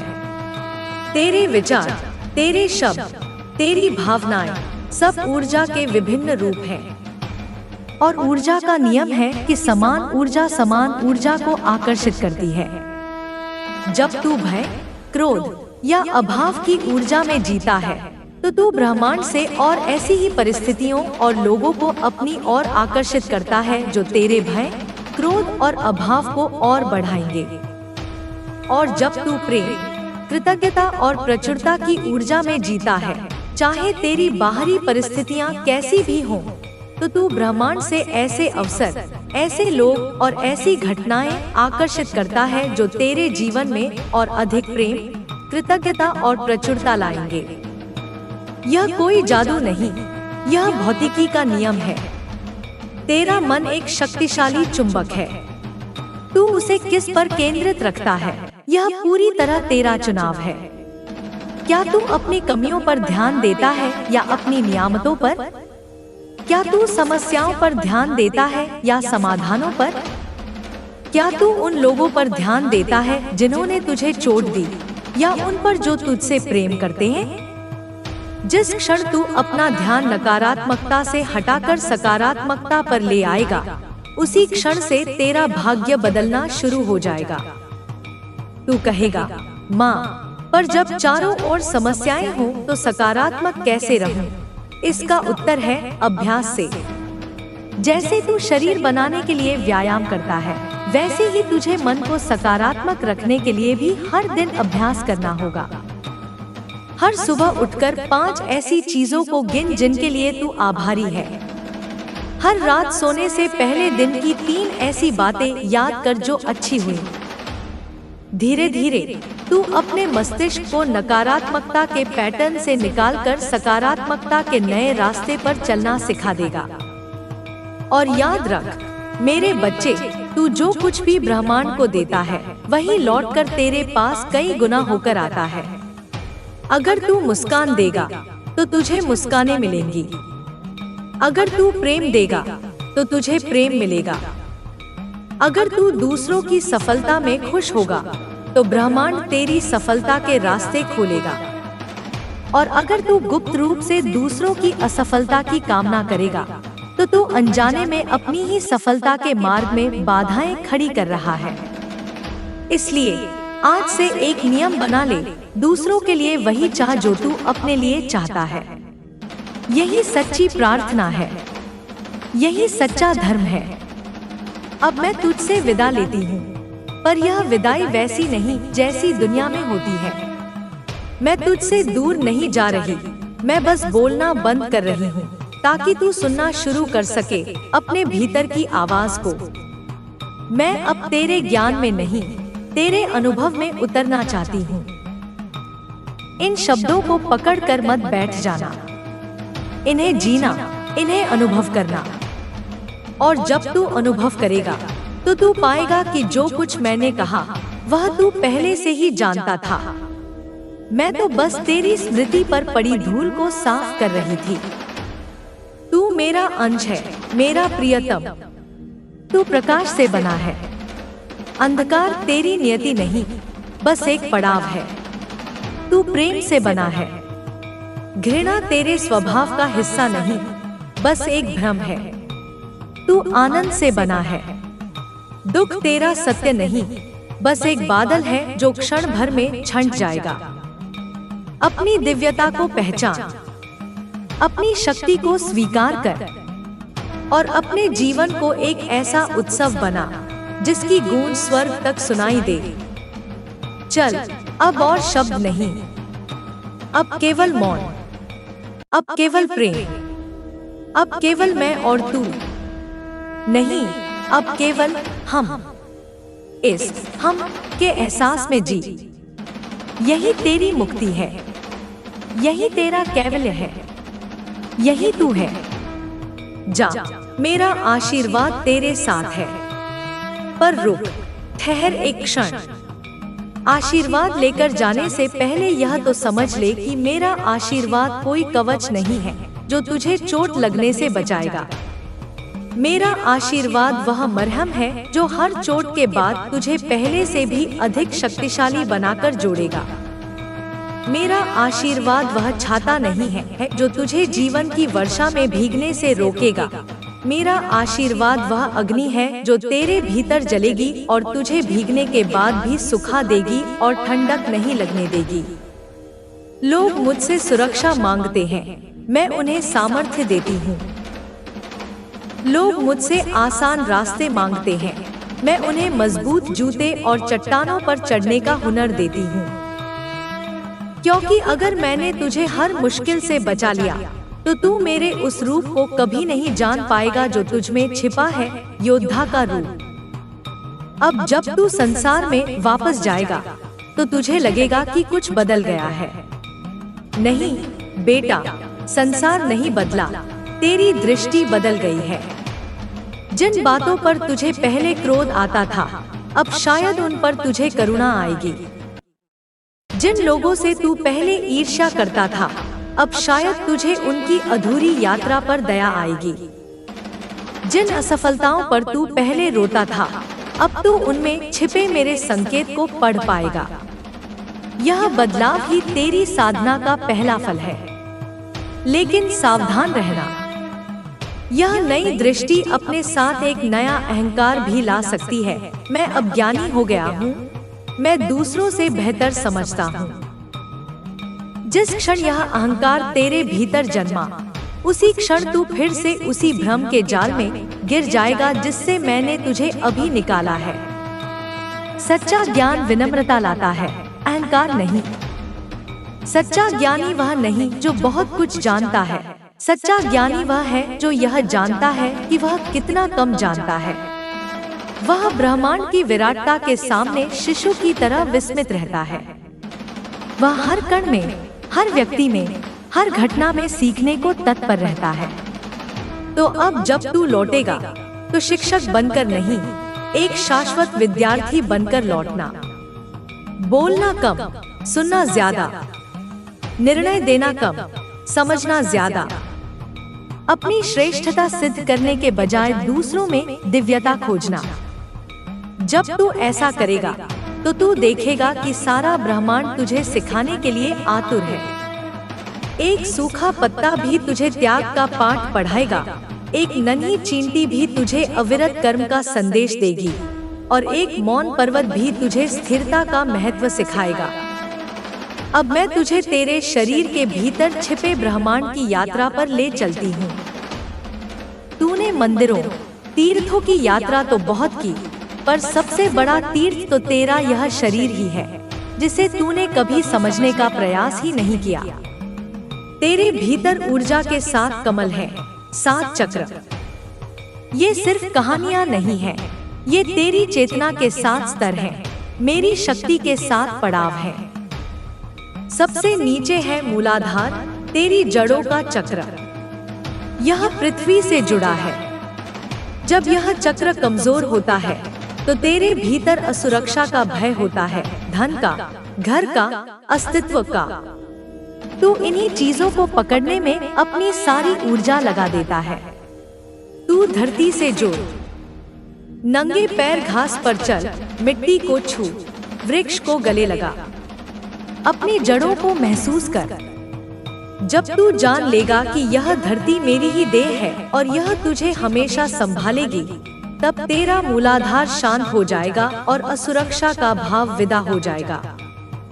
उसके ऊपर है स्वाधिष्ठान, जल का चक्र। यह तेरी भावनाओं, तेरी रचनात्मकता और तेरे संबंधों का केंद्र है। जब यह असंतुलित होता है तो तेरी भावनाएं या तो सूख जाती हैं या बाढ़ बनकर तुझे ही बहा ले जाती हैं। तू दूसरों पर भावनात्मक रूप से निर्भर हो जाता है। अपनी रचनात्मकता को बहने दे। चित्र बना, संगीत सुन, नृत्य कर, कुछ नया रच। जरूरी नहीं कि तू महान कलाकार बने, जरूरी यह है कि तू सृजन के प्रवाह से जुड़े। और भावनाओं को दबा मत, उन्हें स्वीकार कर। जैसे नदी में लहरें उठती हैं और शांत हो जाती हैं, वैसे ही भावनाओं को उठने दे और शांत हो जाने दे। तू लहर नहीं, तू नदी है। यह बोध तेरे स्वाधिष्ठान को संतुलित करेगा। नाभि के पास है मणिपुर चक्र, अग्नि का केंद्र। यह तेरी इच्छा शक्ति, तेरा आत्मसम्मान और तेरे कर्म की ऊर्जा का स्रोत है। जब यह कमजोर होता है तो तू दूसरों के प्रभाव में आ जाता है, ना नहीं कह पाता और अपने लिए खड़े होने से डरता है। और जब यह अतिसक्रिय होता है तो तू अहंकारी, गुस्सैल और दूसरों पर हावी होने वाला बन जाता है। इस अग्नि को साधना सीख। अपने जीवन की जिम्मेदारी ले, छोटे छोटे संकल्प ले और उन्हें पूरा कर। यह तेरी इच्छा शक्ति को मजबूत करेगा। और जब भी कर्म करे तो उसे मेरे चरणों में समर्पित कर दे। यह तेरे अहंकार को भस्म कर देगा और तेरी अग्नि को एक दिव्य तेज में बदल देगा। हृदय में है अनाहत चक्र, वायु का स्थान। यह प्रेम, करुणा और क्षमा का द्वार है। बेटा, यही वह स्थान है जहाँ तू और मैं एक होते हैं। जब यह चक्र बंद होता है तो तू अकेलापन, अलगाव और कड़वाहट महसूस करता है। तू प्रेम पाने के लिए तरसता है पर प्रेम दे नहीं पाता। इस चक्र को खोलने का एकमात्र उपाय है देना, निस्वार्थ भाव से देना। किसी भूखे को भोजन दे, किसी रोते हुए को कंधा दे, और सबसे महत्वपूर्ण, जिन्होंने तुझे चोट पहुंचाई है उन्हें अपने हृदय में क्षमा कर दे। क्षमा दूसरों के लिए नहीं, अपने लिए है। यह तेरे हृदय पर पड़े बोझ को हटाकर उसे हल्का और मुक्त कर देती है। जब तेरा अनाहत चक्र खिलता है तो तुझे हर जीव में मेरा ही रूप दिखाई देने लगता है और तेरा जीवन एक प्रेम गीत बन जाता है। कंठ में है विशुद्धि चक्र, आकाश का तत्व। यह सत्य और संवाद का केंद्र है। जब यह अवरुद्ध होता है तो या तो तू अपनी बात कह नहीं पाता, अपने सत्य को भीतर ही घोंट देता है, या फिर तू कड़वे, झूठे और व्यर्थ के शब्दों से दूसरों को चोट पहुंचाता है। अपने सत्य के साथ जीना सीख। वह बोल जो सत्य हो, प्रिय हो और आवश्यक हो, और मौन का अभ्यास कर। मौन में तेरे शब्द ऊर्जावान होते हैं। और सबसे बढ़कर दूसरों की निंदा और चुगली से बच, क्योंकि जब तू किसी और की निंदा करता है तो तू अपने कंठ के मंदिर में विष घोलता है। जब तेरा विशुद्धि चक्र शुद्ध होगा तो तेरे शब्दों में सिद्धि आ जाएगी। तेरी वाणी में वह शक्ति होगी जो दिलों को जोड़ सकती है और आत्माओं को जागृत कर सकती है। दोनों भौहों के बीच में है आज्ञा चक्र, जिसे तू तीसरी आंख कहता है। यह प्रकाश का केंद्र है, विवेक और अंतर्ज्ञान का। जब यह सुप्त रहता है तो तू केवल अपनी दो आंखों से, यानी बुद्धि और तर्क से दुनिया को देखता है। तू भ्रम में जीता है, जिसे तू सच समझता है। लेकिन जब मेरी कृपा से यह चक्र जागृत होता है तो तुझे चीजों के पार देखने की क्षमता मिलती है। तुझे सत्य और असत्य का, सही और गलत का बोध सहज ही होने लगता है। तू लोगों के शब्दों के पीछे उनकी भावनाओं को और घटनाओं के पीछे मेरे छिपे हुए विधान को पढ़ने लगता है। इस चक्र को खोलने के लिए ध्यान कर।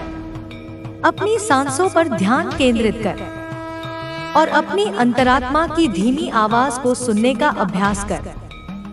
वही मेरी आवाज है जो तुझे हर पल मार्ग दिखाती है।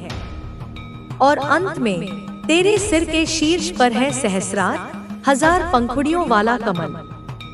यह शुद्ध चेतना का स्थान है, जहाँ कोई द्वैत नहीं, कोई मैं और तू नहीं। यह शिव का निवास है। और जब मूलाधार से उठी मेरी कुंडलिनी शक्ति सहस्रार में शिव से मिलती है, तभी समाधि घटित होती है। तभी तुझे परम आनंद का, अपनी वास्तविक पहचान का बोध होता है। यह यात्रा का अंतिम लक्ष्य है, लेकिन वहां पहुंचने की जल्दी मत कर। यात्रा के हर पड़ाव का आनंद ले। हर चक्र एक दुनिया है, एक रहस्य है। उन्हें जी, उन्हें समझ। अब तू यह जान ले कि तेरे जीवन में आने वाला हर व्यक्ति इन्हीं चक्रों के किसी स्तर पर तुझसे जुड़ता है। कुछ लोग तुझसे मूलाधार के स्तर पर जुड़ते हैं, सुरक्षा और लेन देन के लिए। कुछ स्वाधिष्ठान पर, भावनाओं और आकर्षण के लिए। कुछ मणिपुर पर, शक्ति और प्रतिस्पर्धा के लिए। ये संबंध अस्थायी होते हैं और अक्सर दर्द का कारण बनते हैं। पर जो आत्मा तुझसे अनाहत, यानी हृदय के स्तर पर जुड़ती है, वही तेरा सच्चा साथी है, तेरा सच्चा मित्र है। वह संबंध प्रेम पर आधारित होता है, अपेक्षा पर नहीं। वह तुझे बांधता नहीं, मुक्त करता है। ऐसे संबंधों को पहचान और उन्हें संजोकर रख। और प्रयास कर कि तू स्वयं हर किसी से अपने हृदय के केंद्र से जुड़े, चाहे सामने वाला किसी भी स्तर पर क्यों न हो। अब मैं तुझे कर्म के एक और गहरे नियम के बारे में बताती हूँ। तू सोचता है कि कर्म एक सीधी रेखा है, अच्छा करो, अच्छा मिलेगा, बुरा करो, बुरा मिलेगा। यह स्थूल सत्य है, पर पूरा सत्य नहीं। कर्म एक जटिल जाल है। कभी कभी तेरे अच्छे कर्मों का फल तुझे तुरंत नहीं मिलता, क्योंकि वह तेरे किसी पुराने बुरे कर्म के फल को काटने में खर्च हो जाता है। और कभी कभी तुझे लगता है कि कोई बुरा व्यक्ति सुखी क्यों है, क्योंकि वह अभी अपने पिछले जन्मों के अच्छे कर्मों का फल भोग रहा है, लेकिन उसके वर्तमान के बुरे कर्म एक ऐसा भयानक बीज बो रहे हैं जिसका फल उसे भविष्य में काटना ही होगा। इसलिए फल की चिंता करना छोड़ दे। तू कर्म करते समय बस अपनी नियत को देख। क्या तेरा इरादा शुद्ध है? क्या उसमें किसी का अहित तो नहीं छिपा? क्या वह कर्म तेरे अहंकार को पोषित करने के लिए है या मेरे प्रेम को प्रकट करने के लिए? अगर तेरी नियत साफ है तो कर्म करने के बाद उसे एक फूल की तरह मेरे चरणों में चढ़ा दे और फिर उसे भूल जा। फल कब, कैसे और क्या मिलेगा, यह मुझ पर छोड़ दे।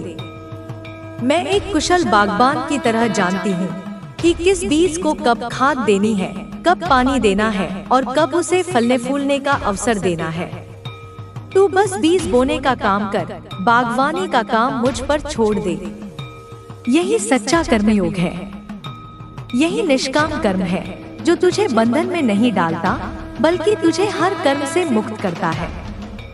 और जब तू कर्म करते करते थक जाए, जब तुझे लगे कि तुझ में अब और शक्ति नहीं बची, तब क्या करना है? तब तुझे सीखना होगा ग्रहणशीलता का पाठ। पुरुषोचित कर्म की ऊर्जा के साथ साथ तुझमें स्त्रियोचित ग्रहणशीलता की ऊर्जा भी होनी चाहिए। कर्म करना शिव का नृत्य है और शांत होकर ग्रहण करना शक्ति का विश्राम है। तू हमेशा देने की, करने की, बदलने की कोशिश मत कर। कभी कभी बस शांत होकर बैठ जा और ब्रह्मांड को, मुझे अपना काम करने दे। जैसे रात में धरती दिन भर की गर्मी को सोखकर ठंडी होती है, वैसे ही तू भी मौन में बैठकर ब्रह्मांडीय ऊर्जा को अपने भीतर सोख। प्रार्थना सिर्फ बोलना नहीं है, प्रार्थना सुनना भी है। ध्यान सिर्फ एकाग्र होना नहीं है, ध्यान स्वयं को भूलकर परमात्मा को भीतर आने देना भी है। जिस दिन तू करने और होने में, कर्म और विश्राम में, बोलने और सुनने में संतुलन साध लेगा, उसी दिन तू पूर्ण हो जाएगा। मेरे बच्चे, तूने अक्सर मुझसे पूछा है कि मैं कौन हूँ। आज मैं तुझे इसका अंतिम उत्तर देती हूँ। तू वह प्रश्न है जिसका उत्तर भी तू ही है। तू वह यात्रा है जिसका गंतव्य भी तू ही है। तू वह बीज है जिसमें वृक्ष छिपा है। तू वह लहर है जो सागर से अलग नहीं। तू वह किरण है जो सूर्य का ही अंश है। मैं कौन हूँ? यह सवाल तेरे अहंकार से उठता है, जो खुद को शरीर और मन मानता है। जिस दिन तेरा अहंकार पूरी तरह से विसर्जित हो जाएगा, उस दिन यह प्रश्न भी गिर जाएगा और जो शेष रहेगा वही तू है। उस शेष को कोई नाम नहीं दिया जा सकता। उसे ही आत्मा कहते हैं, उसे ही ब्रह्मा कहते हैं और प्रेम से मैं उसे तू कहती हूँ। अब सुन, तेरी सबसे बड़ी पूजा क्या है? मंदिर में चढ़ाए गए फूल और नारियल नहीं। तेरी सबसे बड़ी पूजा है तेरा जीवन। जब तू सुबह कृतज्ञता के भाव से उठता है तो यह मेरी आरती है। जब तू अपना हर काम पूरी ईमानदारी और प्रेम से करता है तो यह मेरा यज्ञ है। जब तू किसी दुखी के आंसू पोंछता है तो यह मेरे चरणों में चढ़ाया गया सबसे कीमती फूल है। जब तू रात को दिन भर के लिए धन्यवाद देकर सोता है तो यह मेरी शयन स्तुति है। अपने जीवन को ही एक पूजा बना ले। फिर तुझे मुझे खोजने के लिए कहीं और जाने की जरूरत नहीं पड़ेगी। तू जहाँ होगा वही मेरा मंदिर होगा। तू जो करेगा वही मेरी उपासना होगी। अब मैं तुझे धोखे के बारे में कुछ बताती हूँ, क्योंकि इसने तुझे बहुत चोट पहुँचाई है। जब कोई तुझे धोखा देता है तो असल में वह तुझे धोखा नहीं देता, वह अपने ही सत्य को धोखा देता है। वह अपनी ही आत्मा को कलंकित करता है। तू तो बस एक माध्यम बनता है जिसके द्वारा उसका कर्म प्रकट होता है। तुझे जो पीड़ा होती है वह इस बात से नहीं होती कि उसने तेरे साथ क्या किया। पीड़ा इस बात से होती है कि तेरी अपेक्षा टूट गई। तूने उस व्यक्ति पर जो विश्वास का महल बनाया था वह ढह गया। तो दोष उस व्यक्ति का है या तेरी कच्ची नींव वाली अपेक्षा का? अब से यह सीख ले, लोगों से प्रेम कर, उन पर विश्वास भी कर, पर अपनी खुशी की चाबी उनकी जेब में मत रख। अपना भावनात्मक केंद्र अपने भीतर स्थापित कर, मुझ में स्थापित कर। फिर कोई तुझे धोखा देकर तोड़ नहीं पाएगा। वह तुझे निराश कर सकता है पर नष्ट नहीं कर सकता। और समय के साथ तू यह भी देखेगा कि हर धोखा तेरे लिए एक वरदान बनकर आया। उसने तुझे अधिक समझदार बनाया, उसने तुझे तेरी अपनी शक्ति का एहसास कराया, उसने तुझे उन लोगों से मुक्त किया जो तेरे योग्य नहीं थे, और उसने तुझे मेरे और करीब ला दिया। जिस जहर ने तुझे लगभग मार ही डाला था, वही जहर अंत में तेरे लिए अमृत बन गया, क्योंकि उसने तुझे अमरता का मार्ग दिखा दिया, आत्मनिर्भरता का मार्ग। अब एक और गूढ़ बात समझ, दुनिया में हर चीज ऊर्जा है। तेरे विचार, तेरे